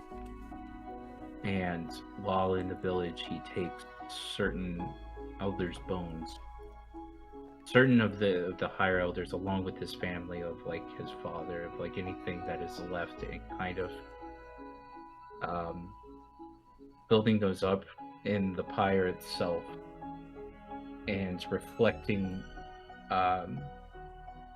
itself on teachings of being like, when the village was around, of being like, you have to be strong, you have to be courageous, you have to be on your feet, you have to know. And it's just like, it's contemplating, it's taking what he was told in his clan as, you have to be ready, you have to be known, but taking that as not just having to fight, but having to think, having to contemplate, having to respect on both ends.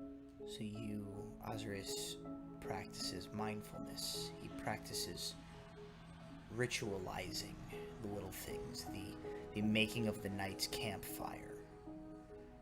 You lay out the wood, you arrange the tinder, you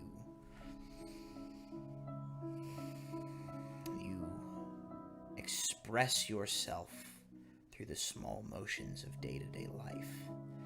And you learn that these actions are a part of you. And through not allowing them to become mechanical, to become automatic, to become background noise of your life, you find that they have a deeper meaning. And you practice this skill of mindfulness and reservation and of thinking and considering and ruminating before simply acting on impulse. Months into this year, you are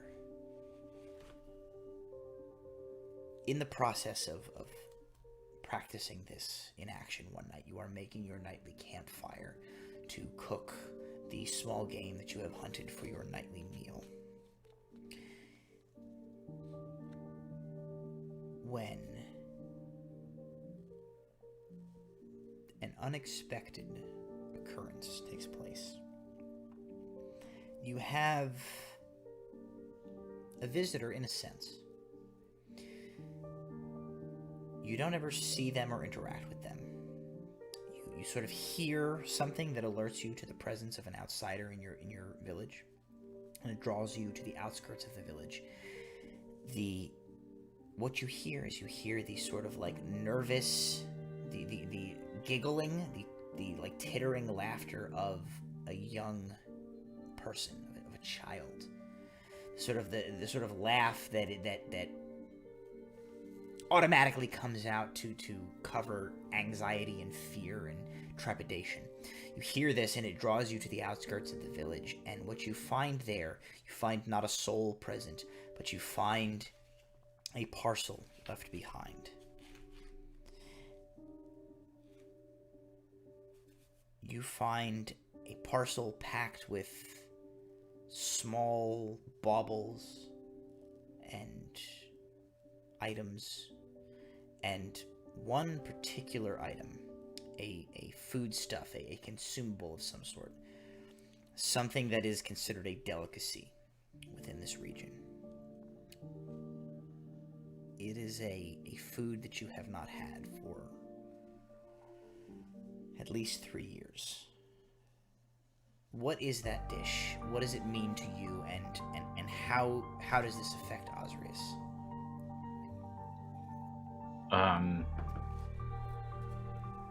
It's going to be a little cake, little cinnamon cake. we're gonna do that. So you And- find a cinnamon cake is left here. Yes. Cinnamon, notoriously hard to grow in this climate, as it is arid as shit and rocky. So cinnamon really is only acquirable by. I have no idea how cinnamon is, what climate cinnamon grows in, but cinnamon really only acquired by like travelers coming through. So Yeah, Sri Lanka, you in case acquire. you're curious. Oh, good. You acquire this cinnamon cake. And what does this bring back for Ozrius? It brings back a small moment to when he remembers one of the first few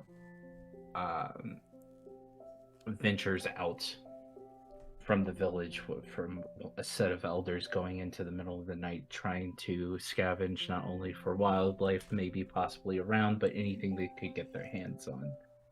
And once they came back, they were detailing about anything that they could find, any visible things. And I remember coming up next to my dad and looking over to see the preparations and plans, and one of them looked over to me and pulled the cake out of their pocket and was like, sometimes things are special just for us, for you. And he only gave it to me, and it's the only one that I know of, and he gave it to me. Okay.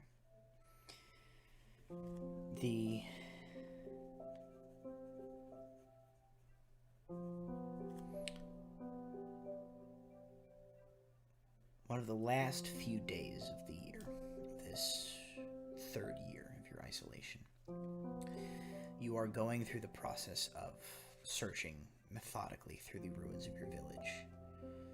This endless need to catalog, to create remembrances of your people so that they are not forgotten. You strike upon a treasure trove that is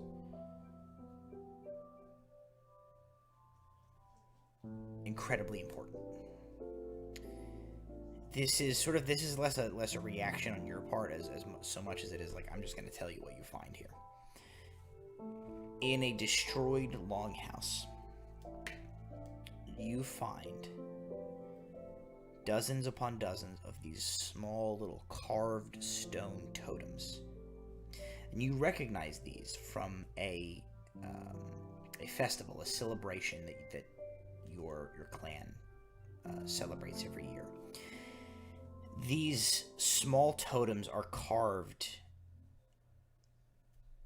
to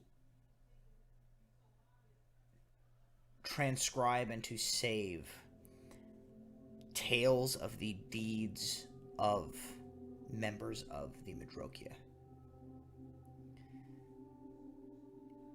In a certain sense, what you find is a very large chunk of to what your people would be considered a very real catalog of the people of Madrokia, of the lives that they lived and the things that they did.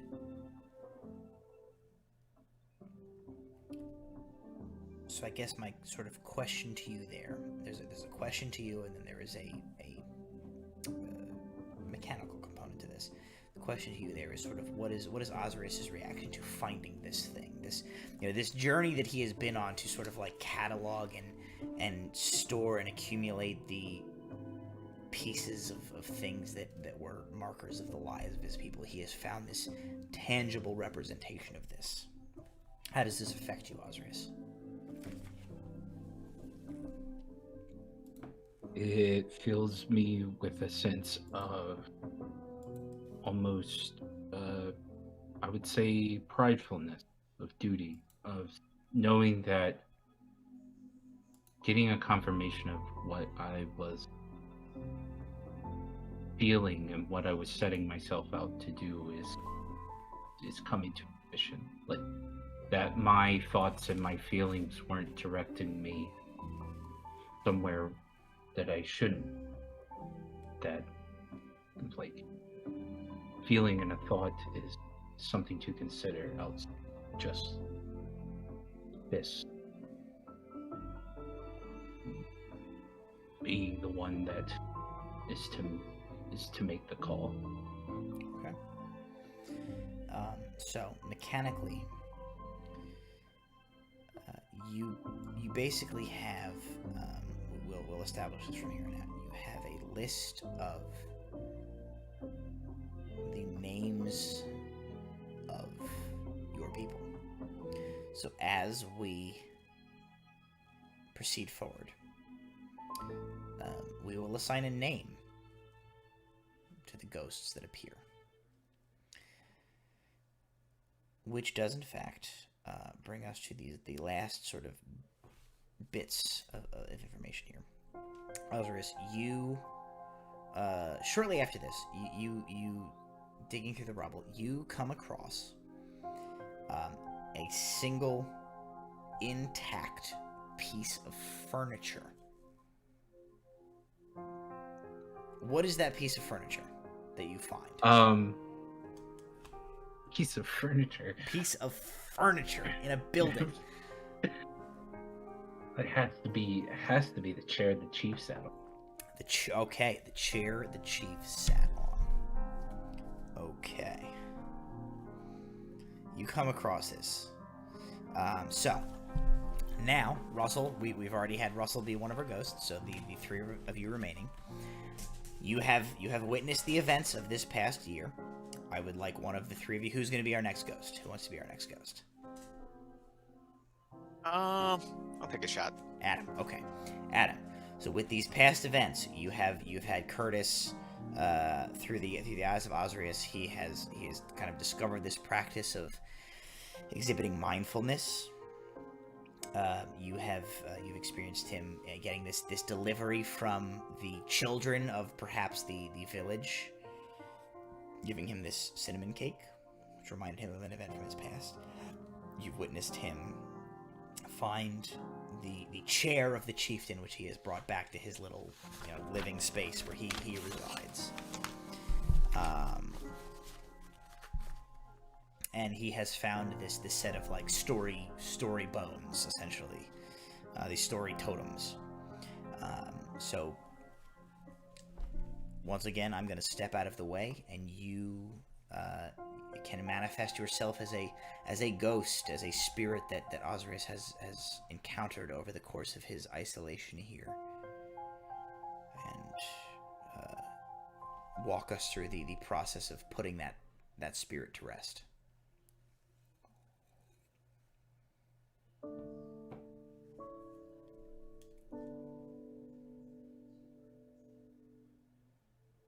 So, as Ozrius has placed the chair back in the place where he is residing, whether it's at this point rebuilt hut, longhouse, or tent. Very, very crude. Everything might be like halfway rebuilt, kind of like holes and whatnot. Very crude, very broken. And the various things that he has found, he's placed fairly reverently. So he's finally found the perfect place for the chief's seat of power.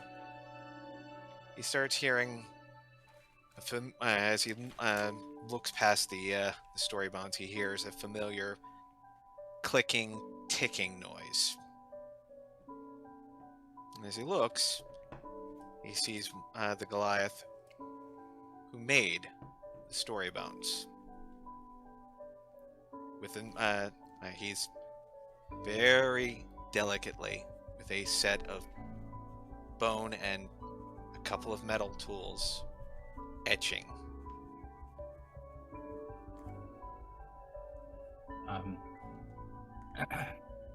Ozrius is going to take a long look at the chair and kind of feel this presence kind of coming in and hearing the ticking, and closing his eyes and taking a moment before turning around and being like, Adaris, I knew that was you. Adaris is spelled Aderis. Just saying. Are you sure it's not spelled Oderis? I might have changed it at the last minute.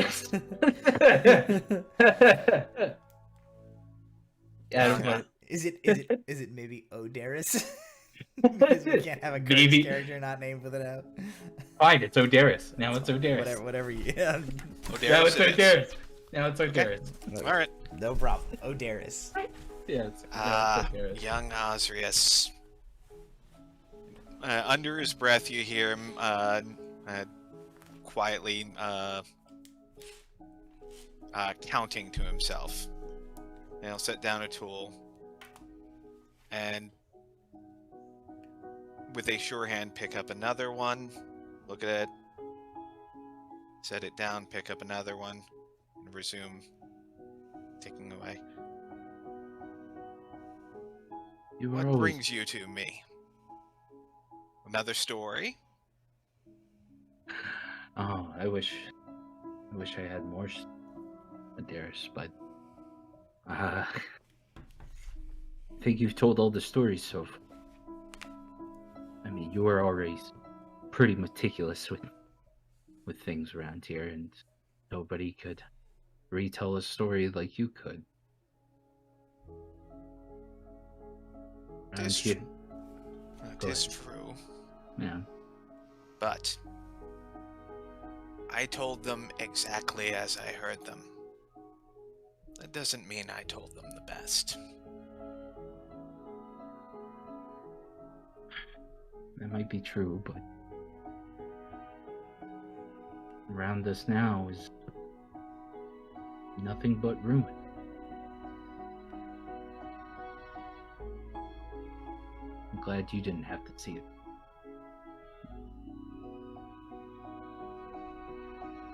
It's all I have. Is it? Ozrius goes over to the chief's chair and kind of runs his hand on the knocks and chips away there and the tear kind of fabric that's in it now, all disheveled, and it's starting to look like it, Derek. We've been here for so long, and we have so many stories, but what are these stories if nobody hears them?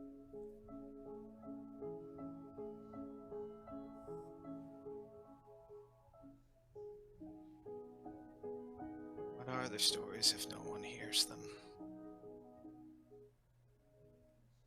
Kind of like ghost stories, aren't they?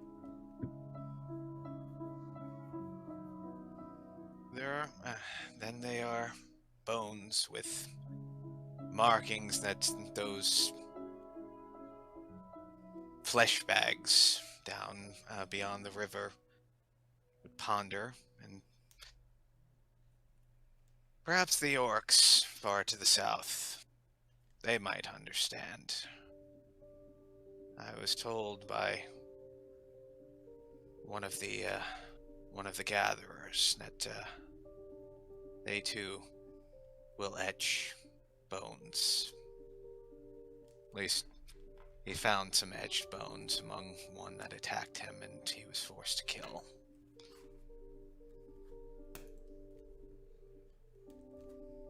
You know, Ozrius, there are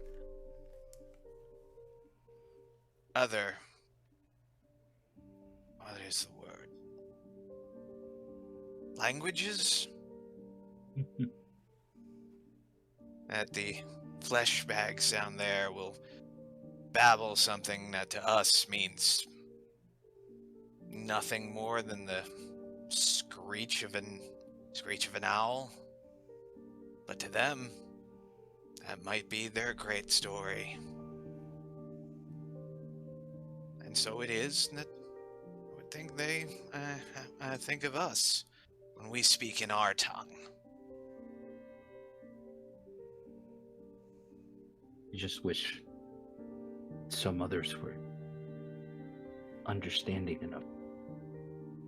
Maybe if I was a little bit more understanding of that, maybe I could have done something. Maybe I could have done something more. I was curious enough to go out and look around outside of what we had to make my own story post. And did you?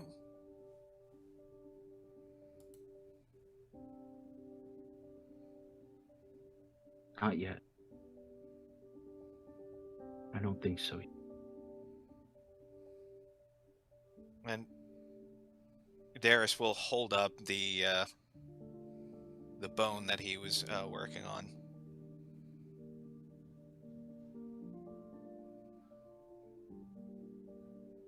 The first of these that I was allowed to make on my own after I'd finished my apprenticeship was of someone whose story was not told until they were old.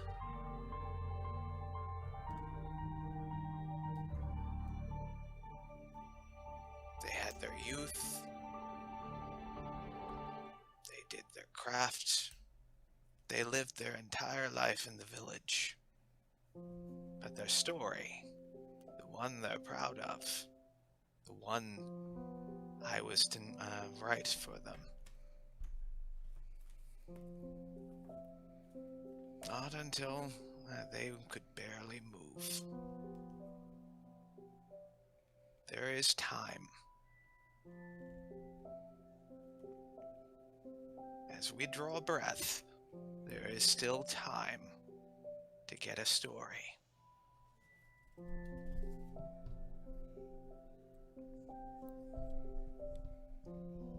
I suppose the time has come for me to start looking for an apprentice.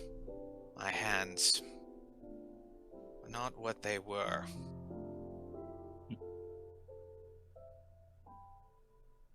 But seems you are starting to pick up on a useful skill. The Ozrius that I know would not have set out such a well-made fire. I seem to recall a story of a young Ozrius who almost set fire to a longhouse.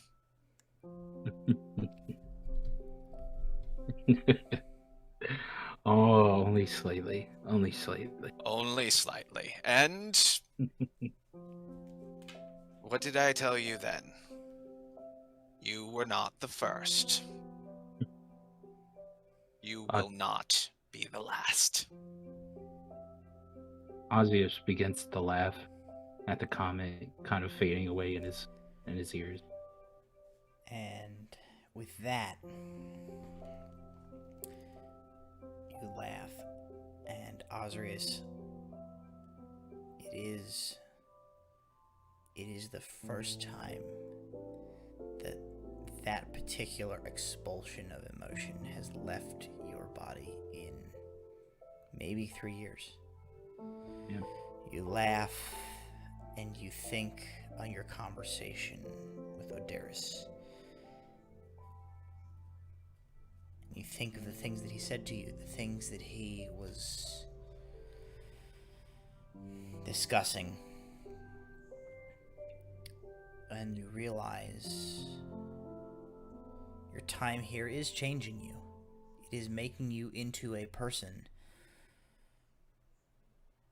who does not simply act, does not simply let their surroundings drive them forward mindlessly through their life, but a person who examines Their environment examines the stimuli upon them and reacts to it and analyzes it and tries to make of the world what it truly is. And you realize that some of those same qualities are things that were important to Ozrius, a person whose dedication in life was to finding the truth, finding the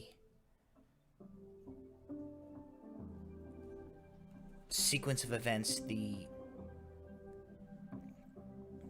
unfolding of tales as they truly were, and the recording of them. And you realize that Ozrius perhaps wishes, if nothing else, that someone else will realize that the only way that any of us are remembered is if those we leave behind remember us and tell our stories. And you realize for 3 years you have been gathering trinkets, scraps of paper, artifacts, things left behind by the people that you knew and loved. And you realize that in your own crude way, you have been doing the same thing that Ozrius did.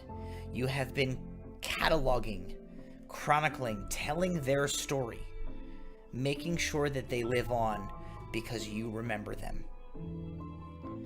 And you realize that in this time that you have learned to approach life with mindfulness, that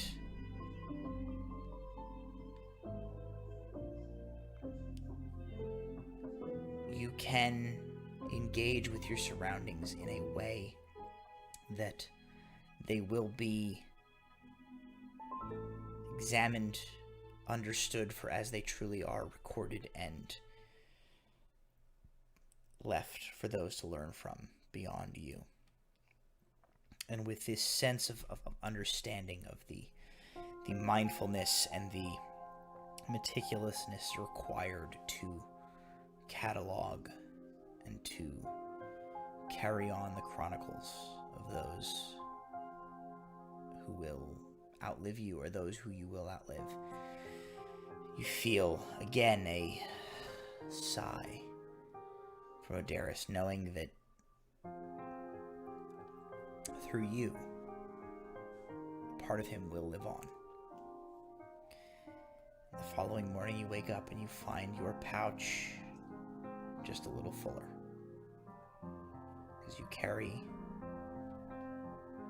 just a little bit of another of your clan along with you for wherever you will go within your life.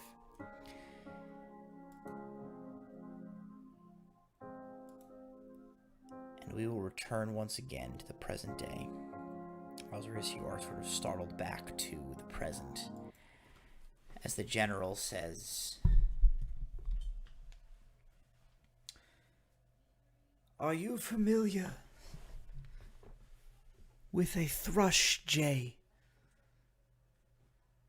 Small blue bird, native to most of the eastern hemisphere of Algeria." No. he nods and he says, Terribly intelligent birds. With the proper guiding hand, they can be trained to do all manner of things. They are so very useful. A favorite of the Emperor.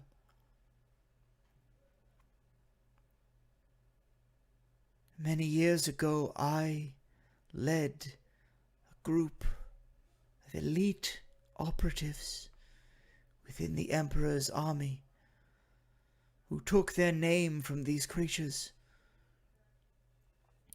The thrush jays. They adorn their arrows with blue feathers taken from their namesake, and they enact the most impossible tasks, carrying out the Emperor's will. As a leader of this group, it was I who led the Thrush Jays to Errant, the hills where your people made their encampment. It was there that we observed and watched until we were certain that every member of your clan was present, that we might strike all at once.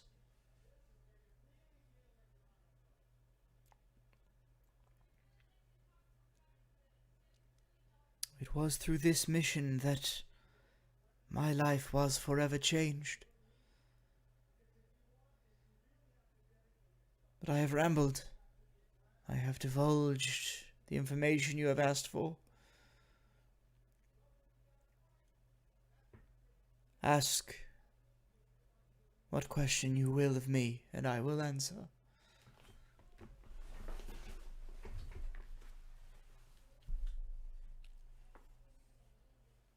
Still not understanding how from that point your life changed. When I'm not seeing that you lost much of. Lost, no, but gained everything. The Emperor decreed that the Madrokia clan, a group of Goliaths far, far away from the Empire's borders, must die. I was entrusted to this task, and I saw it through, or until I met you, I thought I had. Through achieving this goal, through seeing the Emperor's will accomplished, I was forever revered within his eyes. I am High General of his armies. I am entrusted with the task of securing this city, Bavaria. I have been elevated. My faith in the Emperor and his vision has been rewarded. That is how our paths have affected us. We have crossed one another. I, thinking I had completed my mission, has propelled me on the trajectory which has led me to this very moment, leader of this victorious army, claiming the capital city of our greatest rival nation. Your life changed, though I pretend not to know in what ways. Clearly altered irrevocably to lead you here to this very same moment. That is the answer. That is how our lives have been altered by their intersection with one another.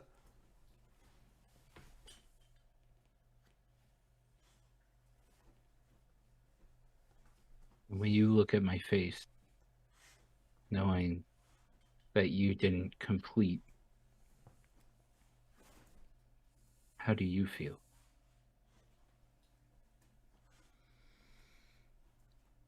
Curious, in a way.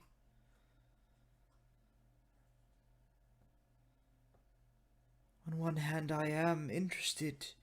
I was curious to know how you survived when we thought ourselves so thorough.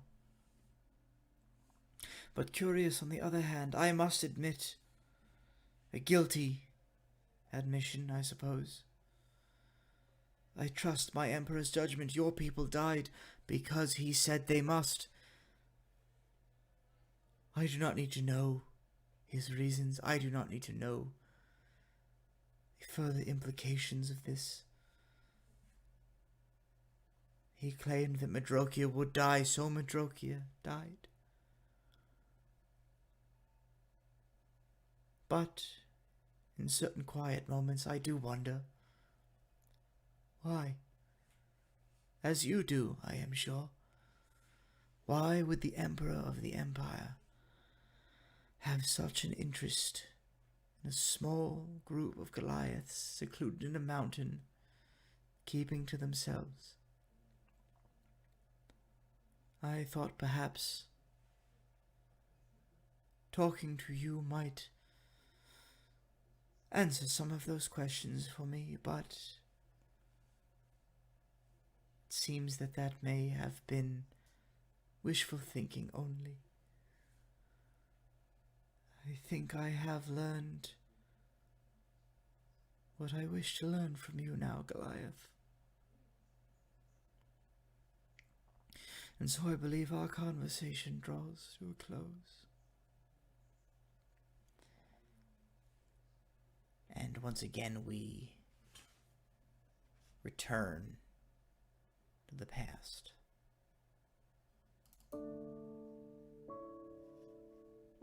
To another year of isolation. Ozrius, go ahead and roll that d6 for me.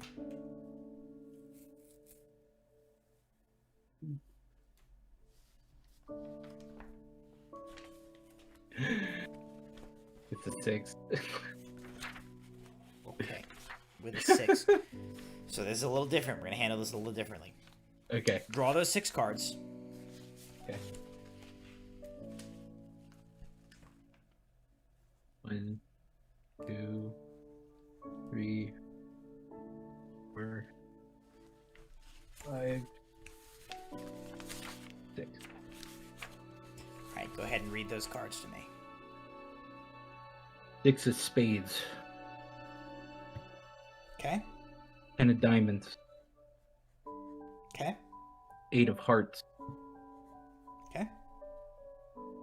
King of clubs. Okay. 2 of hearts. Okay. Give me one moment to... Oh, there's one more card. Oh shit, that was 5. Yeah, go ahead. Ace of diamonds. Okay. It was all random. That's fine. Alrighty. So, King... This- hearts, the one- we have 2. One time I roll high is in a story base.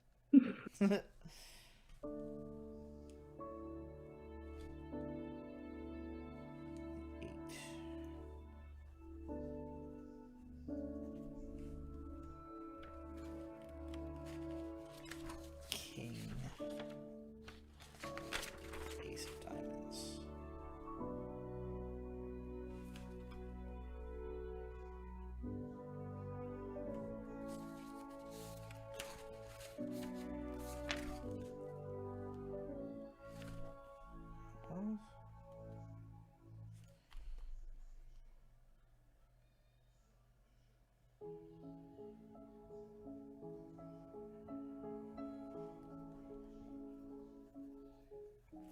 Alright, 10 of diamonds.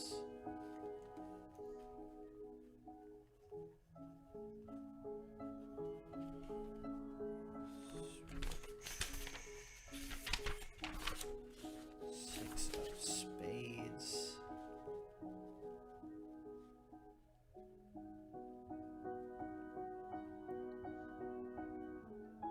Okay.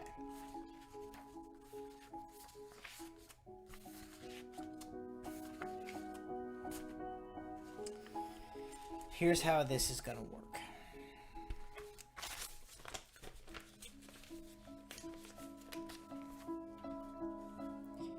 Over the course of this year, the 4th year of your isolation, you continue the process of cataloging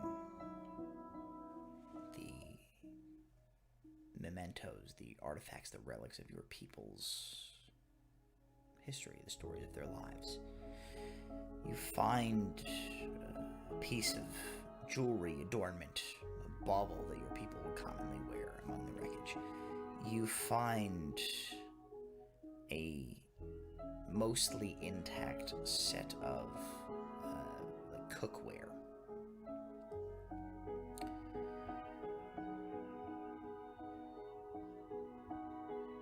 At some point over the course of this year, a tune gets stuck in your head. A song that you remember, very popular, like the sort of a child's rhyme. Ring Around the Rosie. Think. As you continue the process of this cataloging of your people's lives, what are the what is a line to this children's song that you find yourself humming endlessly hour upon hour as you go about this business? And what is it that you find yourself, where is Ozrius at 4 years in now, kind of going through this process? Ozrius at this point is he's gotten to the point of where the village is sustainable enough for him to coexist finally, to be a little bit more habitable, and to set up where he is like sleeping and setting himself as almost like I would say like a shrine, like a room shrine, but like looks like would be maybe like a museum. Like it's almost like museum-esque. Like there's so many things bunched and up and around, and scribbles and scraps on paper that he's made himself, and of certain maybe learning moments of remembering. Maybe there was a quick fight between two of the members of the clan, and seeing like how maybe like if something else was done, maybe a different outcome could have came to, like kind of just going over and trying to mix his own ideals and thought processes into what was his clan. Like he's gathering this all around him and just trying to be like, how is now the clan like to me? Like what is the clan? Like I am the last one that I know of. Like what is it now? Like it's my clan, pretty much.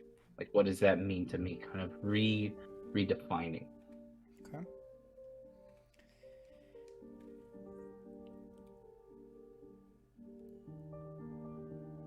The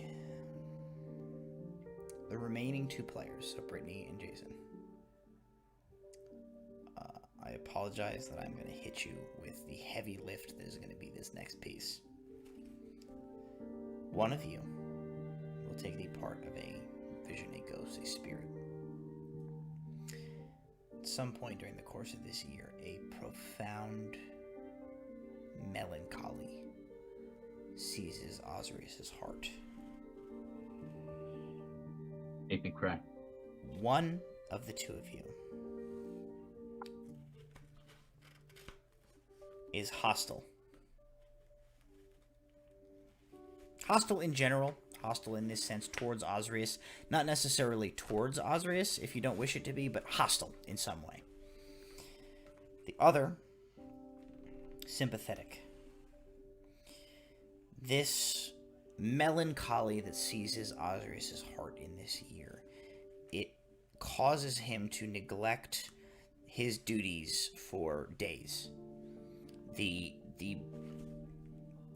chores, the maintenance required to keep things at such a state that Ozrius can continue to sustain his life, hunting for food, gathering clean water, maintaining his shelter, these things, goes neglected, and something breaks down catastrophically because of his neglect due to this deep spiraling melancholy that he falls into.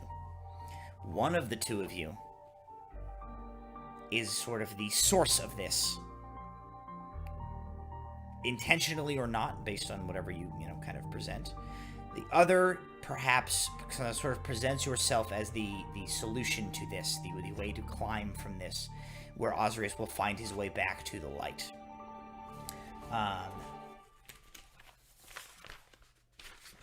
Shit, take it away. I can take the role of depression if you want to take the role of Robutryn. Good way to put it. So you wanna be cranky and I'll be. Sure. I have ideas. So. I have an idea too for the sympathetic side. So. Good cop, bad cop first. Oh All right. boy, here we go. It is Here we what go. it is. Which one do we open with? You broke it. Yeah. Probably you broke it, and then she'll fix it, type of deal. All right. Yeah. Yeah. Let's see. I could pick your name now. I think. Hello, fart. For what I have in mind, you can attribute a name to it, but you'll never see fully. The voice and the thought always come Okay. from behind you, Okay. like a darkness at the back of your eyes. But Okay. you never, no matter how much you turn to face it, you can never look at it. I like that. Okay. And I guess as you go into the museum,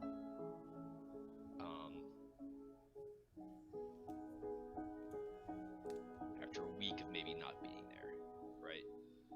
Hunting, collecting, whatever. Like you haven't found anything in a few days, nothing to put there. But you see, you finally come back just to look at it, I guess. And from behind you, you just hear,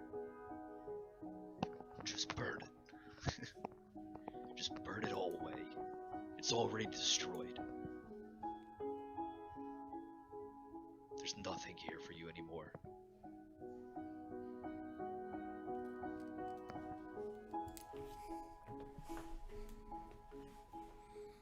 Okay. Yeah, Ozrius kind of looks around with his face kind of like drawing long and looking at the remnants of what's burned and what's broken. And, closes his eyes and puts his hands to them, kind of pressing in and kind of saying out loud and be like, O'Gara. Oh, O'Gara.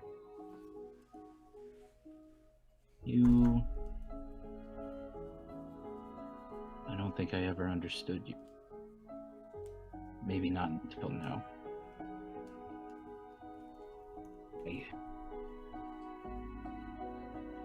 What does this all mean anyway? Collecting stories over and over and over again of everything that is lost. Maybe I do need to. Maybe I just need to start getting rid of all of it. Ozrius starts to walk around the room slightly, kind of pushing at the chief's chair. Small chips start going away and being like, these are all just things. These are all just memories and tokens. Being like, what are memories if I just sit here with them? What is any of this if I just keep sitting here with them? Ozrius kind of pushes the chief's chair like down to the ground. Kind of just sits at the pedestal in which it was. 4 years you've held it in. For what? Telling me, I keep asking myself that every day. Getting harder. We're not supposed to be like this. We're supposed to be stronger than this. We're supposed to be who we were made to be. Yes, we tell stories. We have honor. We do what's fair is fair.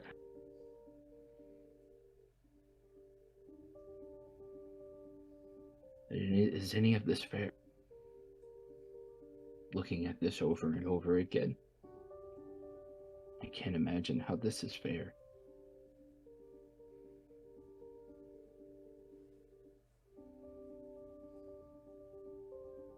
I'm filled with almost the same thing that I felt back then, O'Gara. So much anger. There's so much hate, there's so much disgust, not only for myself, but for others. How do you play fair with yourself?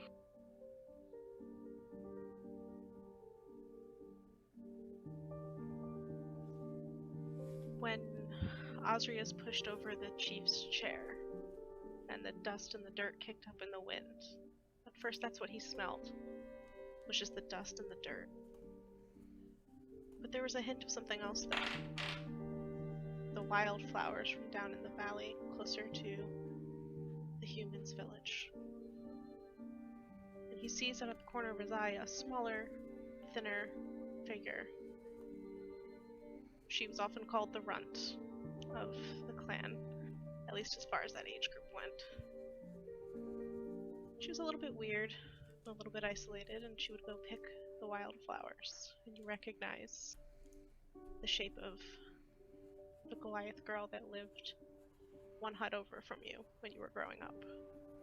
And she just says, "What's fair is fair, isn't always fair, Ozrius. But you can make it fair, and you can find the ways to find the beauty amongst all the rocks and the rubble and the dirt and the dust. You can still see the flowers from up here." He starts to choke a little bit. Not tears fully forming, but he starts to choke again, giving a slight chuckle at the idea of hearing their voice again, being he always knew what to say when there was nothing else to say. Odessa. Even in a time like this, you were innocent enough. I couldn't believe you were a Goliath when we used to hang out. When we used to go do things, trying to keep our wits about us. She laughs. "Do you remember the time you tried to teach me to swing your axe? And it was so heavy, I could barely lift my arms. And instead I took it and dragged it across the patch of flowers that I knew your mother liked, and sat down and made her a flower crown instead. And you laughed at me for stopping battle training to make something pretty. And I said, pretty is important.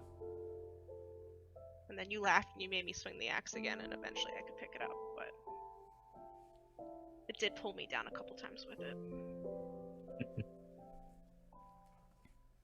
You were a wild. I think that was the first time that I remember going against the grain wasn't such a bad idea.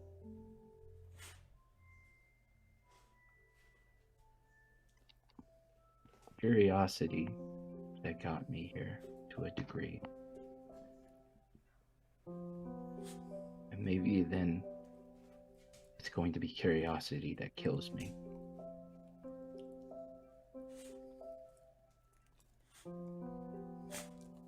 But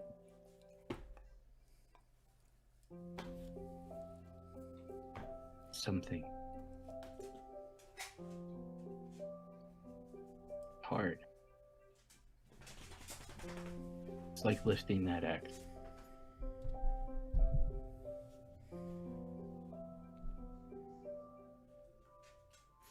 I don't know what's gonna come of this. I don't know how long I'll be here. I don't know if I can keep going on.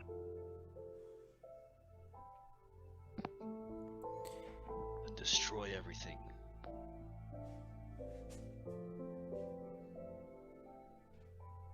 Odessa, Go ahead. Odessa hearing what Oz hears and reacting. Her sweet nature getting a little bit angry. And she stares beyond Ozrius and says, he doesn't have to destroy it if he doesn't want to. This is what he loves. He loves us. He can do what he wants. Stop being such a pain. And being angry about everything. Oz can move on from this. He can get better. He can find new friends, new people to help him learn how to swing the axe again. Don't you dare take it away from him. And with that, Ozrius, you find impossibly the middle ground between these two diametrically opposed influences from your past. One, the memory, the ghost of Ogira telling you, leave this behind, burn this to the ground, destroy it. There is nothing here but pain and memories. Why not smash it to dust? Take your rage and your hate and your suffering out on the world.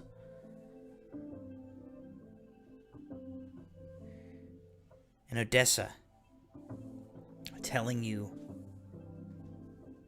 find the beauty in what would otherwise be hard and dark and unpleasant. Let go, but let go like the exhalation of a breath and not the violent swinging of a fist. And somehow you realize, in a way, they are both preaching to you the same thing. You can't stay here forever. The past is important to you. To preserve the memory of your people, it matters.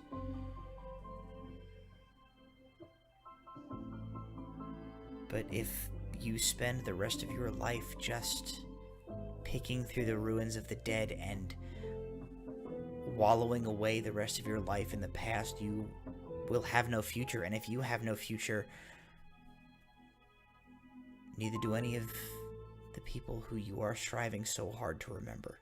You have to let go. Ojira's message, let go, give it up. Stop holding so tightly to the past.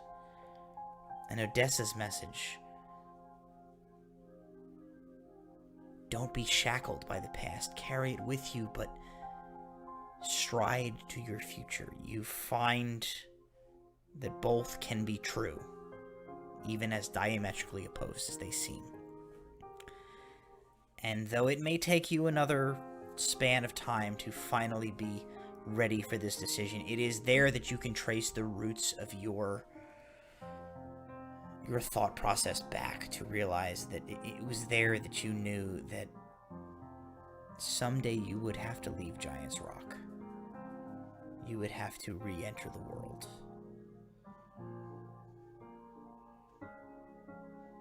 And the fire that has been kindled within you would burn forever. That rage would carry along with you wherever you traveled across the entire expanse of this world. But that rage did not have to come at the cost of the understanding of the beauty of the world and the understanding of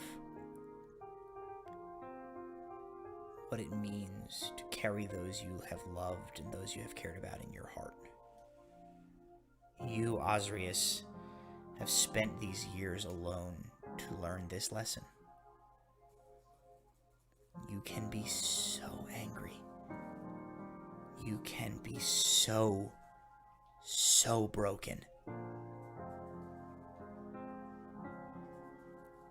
But that does not mean that you cannot keep moving forward. And once again, we return to the tower, to the Star Spire, in the present. Sorry, can I pee real quick? Can you pee?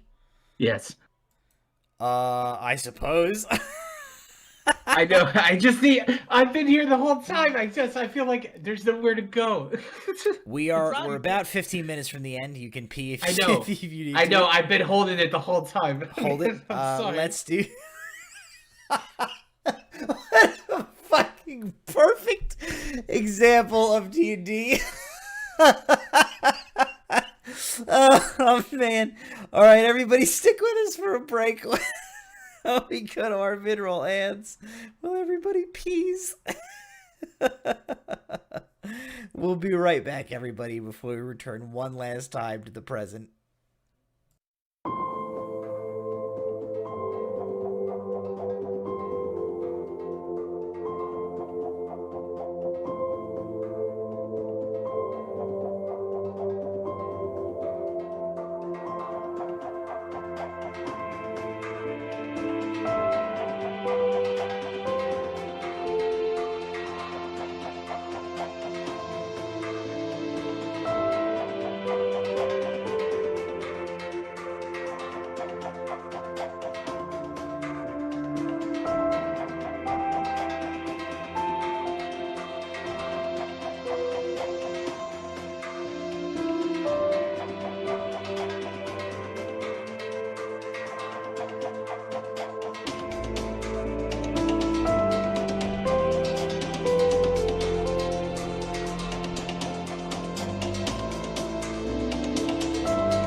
For those of you viewing at home, nobody think about the fact that a bunch of the people on this podcast just peed in the last 45 seconds. Nobody did. Nobody think about that.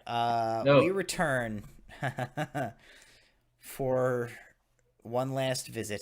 Well, I guess not one last visit, right? Because this is the primary temporal position. We return to the present day, and General Atarandel says, "Ah, Goliath, I can offer you no true explanation as to why your family had to die.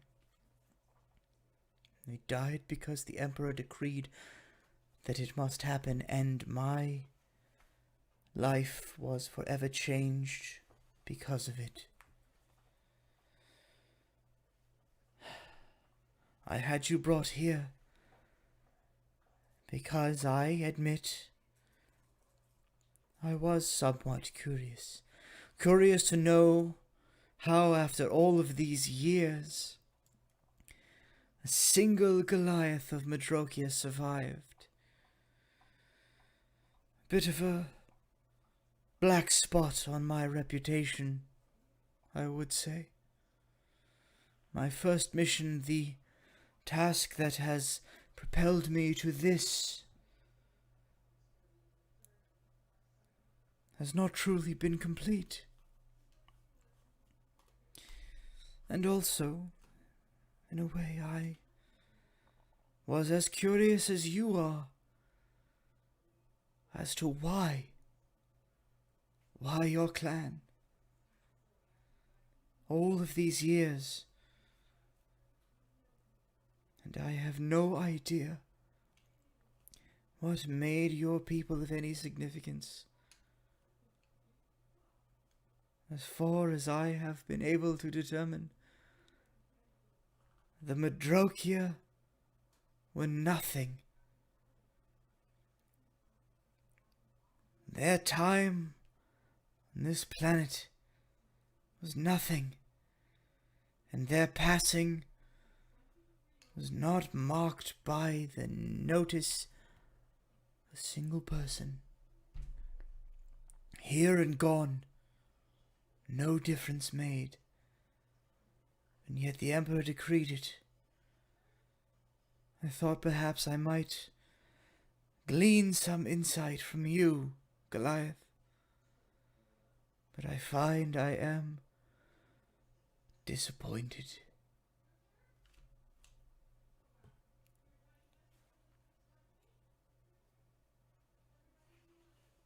I would say that I'm sorry to disappoint. I think then I would be lying.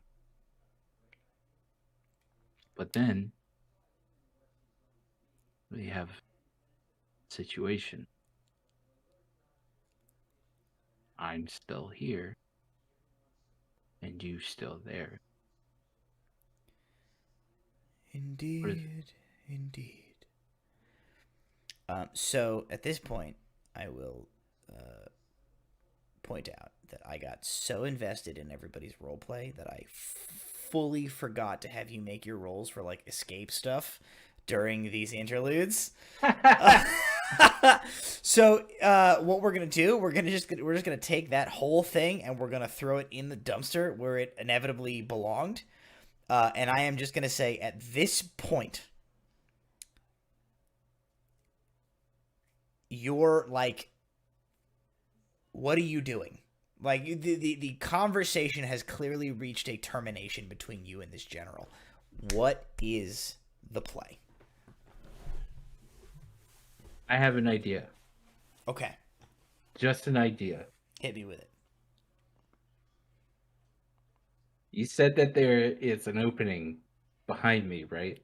The whole thing is open, save for a 3-foot. Yes. But me being right here, Yep. you said that there is a wall and then there's an opening of Yes. just. And he has moved during the course of this conversation. He's standing maybe 6-7 feet, like in front of you, talking to you. But yes, it is wide open air behind you. Is it a possibility to? I want him to ultimately let me down and to jump out of this window. To coyly say the point of being like, then let me go to my family. Then if there's nothing left here, then let me fall to my family. But I have the feather. Yes. The feather, okay. right? All right. So that is your play then, is like, let me go to my family. Yeah. Okay, fair enough. He says... Fair is fair. Fair is fair. He says... It seems we are of a mind. You have learned what I have to offer, and I have learned what you have to offer. Perhaps not the enlightenment that either of us would have hoped, but at least, for my sake, one that I can live with. You live for no better reason than a simple fluke, a blind spot in the intelligence of my special forces. He shakes his head. And he says... The Thrush Jay's reputation will remain unmarred.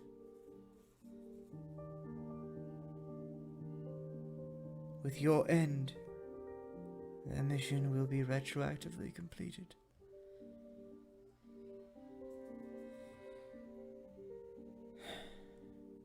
If I should have an end, let it be by my end. He says, And he draws his hand upward, and he forms an arcane gesture. And the chain, the ring holding your chains snaps. And then he is going to simultaneously then cast a spell, you see, which will generate, basically you see him generate like a gust of wind spell, which he is attempting in like one motion to like disconnect you from the wall and then hurl you off the top of the tower. Is there anything you would like to attempt to do in this moment? Grab him. Fuck yeah! Yeah. Make a grapple attack. So a D20 plus your strength plus your proficiency. Okay. D20. I'll roll that. At that point, it's just an axe attack would be the same numbers. Would it be? Theoretically. Technically, grapple attack works a little differently, but for simplicity's sake, I'm just going to let you use basically a melee attack. 18. He breaks your chains and blasts forward with this gust of air. Ozrius, you take the two manacles and the loop of chain as they descend down. You grab one end and you throw it. It loops around his neck. Yeah. You allow yourself to fall backwards out of the tower. So, here's what I'm going to say. Made moot by the fact that we know you have this ability, but I'm going to say it anyway. In Dungeons & Dragons 5th edition, fall damage is calculated by taking 1d6 of bludgeoning damage per 10 feet that you fall. Fall damage, rules as written, is capped at 20d6, 200 feet of fall damage, which works out to the fact that after a certain level, characters, and specifically barbarians who can rage and take half damage, can theoretically, at a max of 20d6 of fall damage, survive a fall from literally any height and not die. I think that's dumb. So in the world of Egeria, there is no cap on fall damage. You will continue to take a d6 of damage for every 10 feet that you fall, ad nauseum, forever. The Star Spire, I will tell you, is 600 feet tall. Which means a fall from the top of the Star Spire to the ground will deal... Let me hear it from the audience. How many d6 of damage? 40? 60. 60 d6. Oh yeah, 60. No, 60 d6 damage. This is a theoretical maximum of 360 damage. Theoretical maximum of 3,600. a theoretical maximum of enough to fucking kill you. Oh yeah, you're right. Which will bring us into the realm of the massive damage rule of Dungeons and Dragons, which states that if your character takes it takes half of their maximum hit points in a single hit, they have to make some certain saves. And additionally, if a character takes their maximum hit points in negative in a single blow, they fucking die immediately. I say this knowing that Ozrius of Madrokia has hidden upon his person an item that will allow him to activate Featherfall. I say this knowing that General Norael Tarandel fucking does not. You fall from the top of the Star Spire, and you begin to hurtle towards the ground.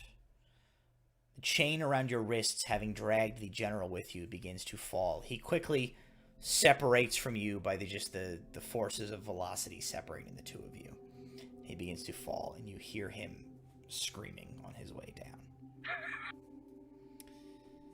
You reach into your chest plate, wherever you had hidden this feather to activate this item. And we will take one final interlude back in time. Just, Ozrius, pull for me one single card from the deck. If it's the last ace, I'm gonna lose my shit. It's random. I'm gonna tell you, it's random. It's gonna be random. And it's gonna be King of Clubs. Kings are also an enormous deal to pull. Okay. Very, I can very... pull another one. Nope. Excellent. Oh, that's good. King of Clubs? Yeah. Hang on. Okay. An omen.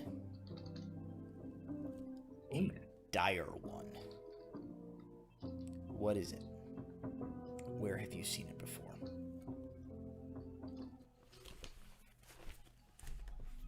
An omen.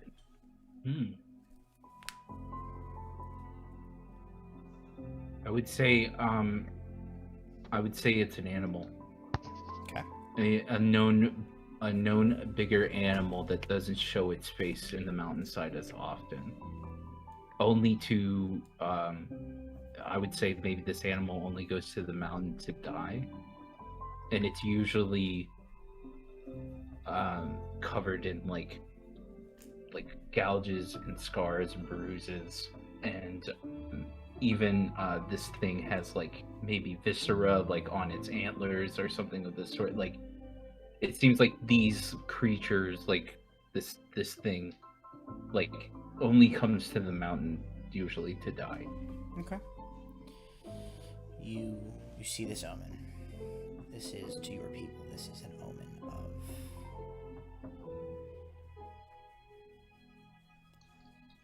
To some, they would say it is an omen of death. Others would say it is an omen of upheaval, of change to come, of the death of what is, potentially to lead to the rebirth of what will be. Most believe this to be an ill sign. Where have you seen this? When is the last time that Ozrius saw this? I would say the last time that he saw this is when he got curious and went into the forest. So, years ago now, you remember, as a younger Goliath thinking, the world outside this village is larger and I want to see what it has to offer. And you remember leaving the village, exploring down in the valley, looking to see what there was to be seen. And you remember seeing this creature. Its antlers draped in the desiccated viscera of enemies felled over its lifespan, coming to the mountains to die. You remember the chill in your spine seeing this creature, and you remember it sending you running back to your village, only to find the destruction.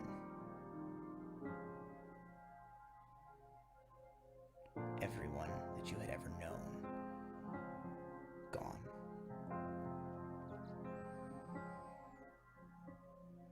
And again, you see this creature, and you're taken back to that moment. And you begin to be drawn back. All of the trials, the tribulations, the setbacks, the progress that you have made over these last 5 years begins to slip from your grasp as you lose your grip on the here and the now. And suddenly,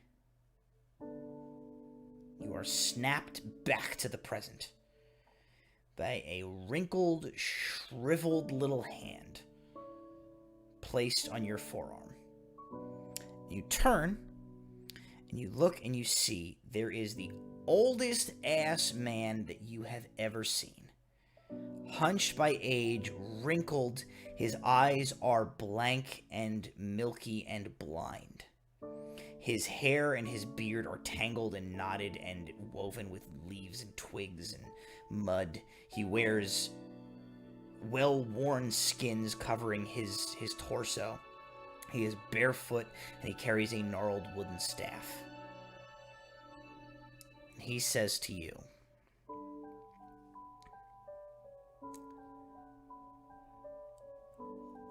"It is the nonsense of the fool that looks at death as an end, as a dire omen." Only idiots see death as a darkening of the doorstep.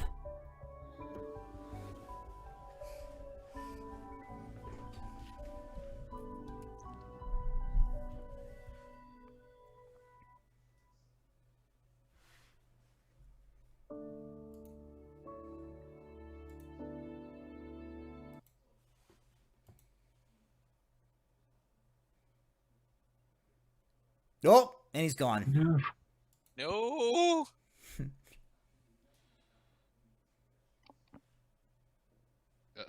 He's lighting up, but he's not. Oh. Okay. He's back. No. Sorry. But Only fools see death as the darkening of the doorstep. And I refuse to die. He looks at you up and down. That you do. It's been a while since I've seen you.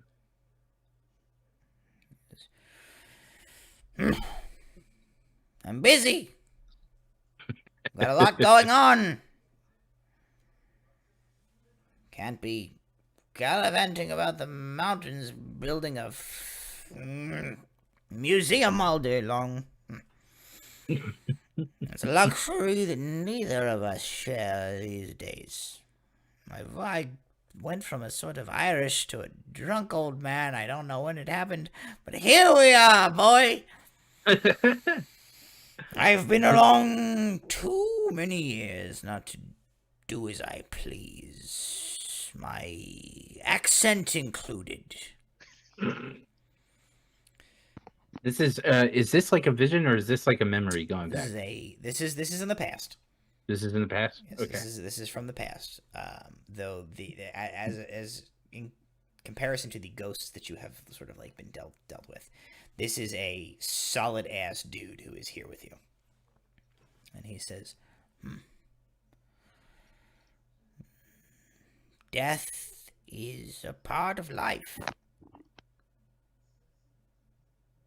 It's a part that's sad for those of us what are unfortunate enough to have developed the capacity to feel lonely and sad for those we lose.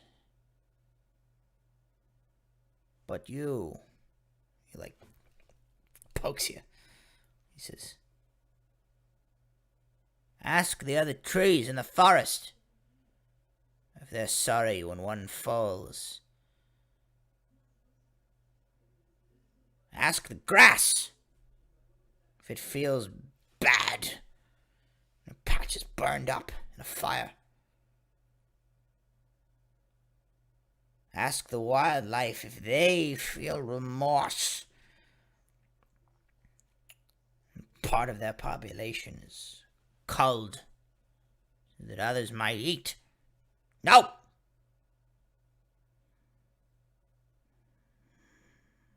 They understand something that we have forgotten because we're too damn clever. Things die, things are born, things grow, and things change. Everything is a closed system There's not one speck of matter that exists here that didn't exist at the beginning, and nothing can change if the things that came before don't go away. So yes, we're burdened by the defect of having to feel sad when the other lumps of matter that we care about go away. But some of us can be smarter.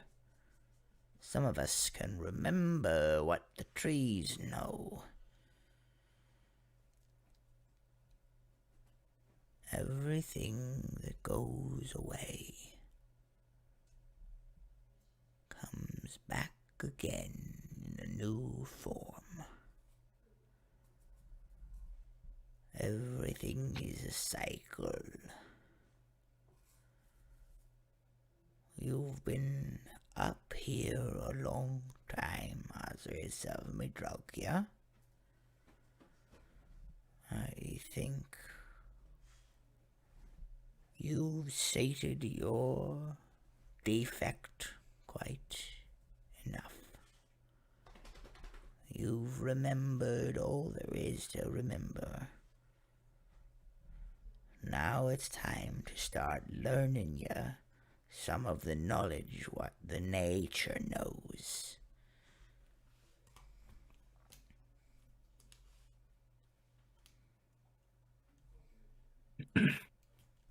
Then teach me. Teach me what I don't know. I'll do anything.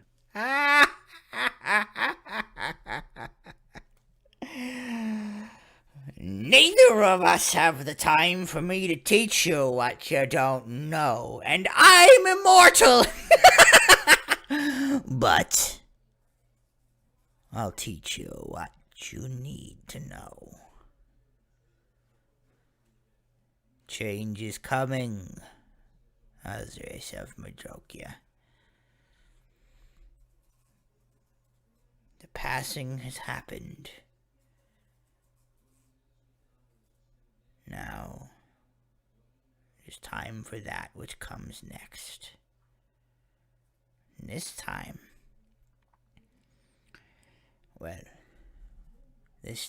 if somebody doesn't do something about it, the cycle is going to break, and there will be no more what comes next. So I'll teach you. Eventually, I'll leave. And then you'll leave. And then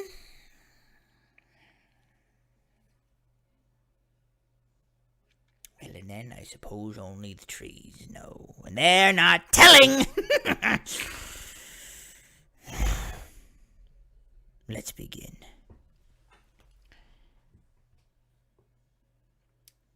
And that is the first experience you had with the blind old hermit who taught you how to channel nature, the elements, the elemental fury of fire, the tenacity of the lightning, all of the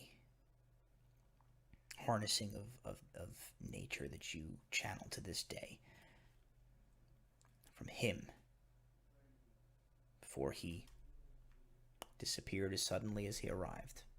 That's who you learned it from. And you remember all of these things, the time you spent there, the lessons that you took away. Mindfulness, carrying those who have come before with you, letting them live on through your actions and through telling their story and spreading their tales, but letting go of the past and not letting it anchor you down. Of what it means to stand in opposition to an uncaring universe or fair to be fair. And after all these years,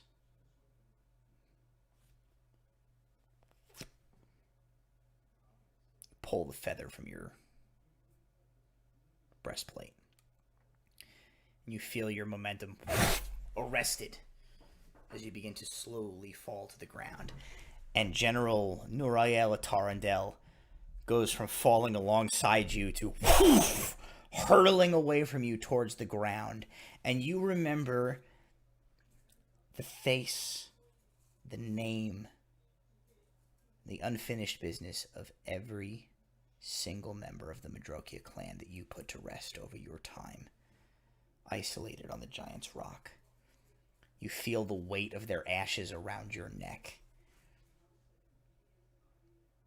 And you feel that perhaps there is still more to be done to balance the scales. But as this man hurtles down towards the ground, you think it's a start. Fair is fair. Now you get yours. And the general hits the ground.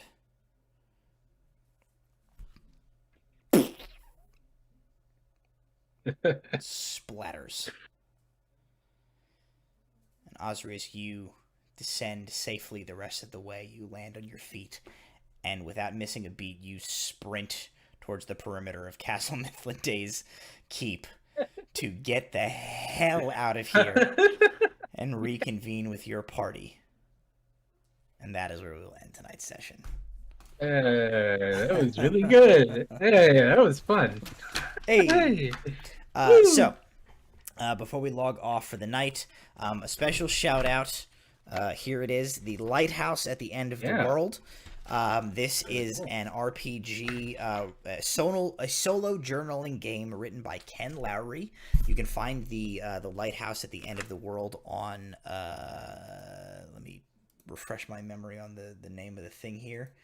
It is it's like RPG Workshop or whatever it is. RPG Drive-Thru, there it is. You can find this on there. I bought it today. I think it actually came out like yesterday. It's really good. I am not associated with this person in any way. I just found it and thought it was awesome, and picked it up. I really like it. Secret public playtest. Secret public playtest. Keep in mind, I did modify this pretty heavily to fit a like multiplayer setting. But I think it's super awesome. Really creative for like world building, backstory building. So be sure to, if you're interested, check it out. Lighthouse at the End of the World by Ken Lowry. Highly recommend. Thank you guys as always, my players, for joining me tonight. Special thanks to everybody, really. As I kind of threw the onus of crafting this story and crafting some very important backstory stuff onto you guys, and you succeeded with flying colors beyond my wildest dreams. Thank you guys. We got to play the Ghosts of Christmas. You were the Ghosts of Christmas Past. So thank you guys. Thank you at home. Curtis's dad who joined us. Yep. Curtis, everyone. Russell was Curtis's dad. I was a crazy old man. Adam was essentially a librarian. Essentially a librarian. Sir, this is fantasy.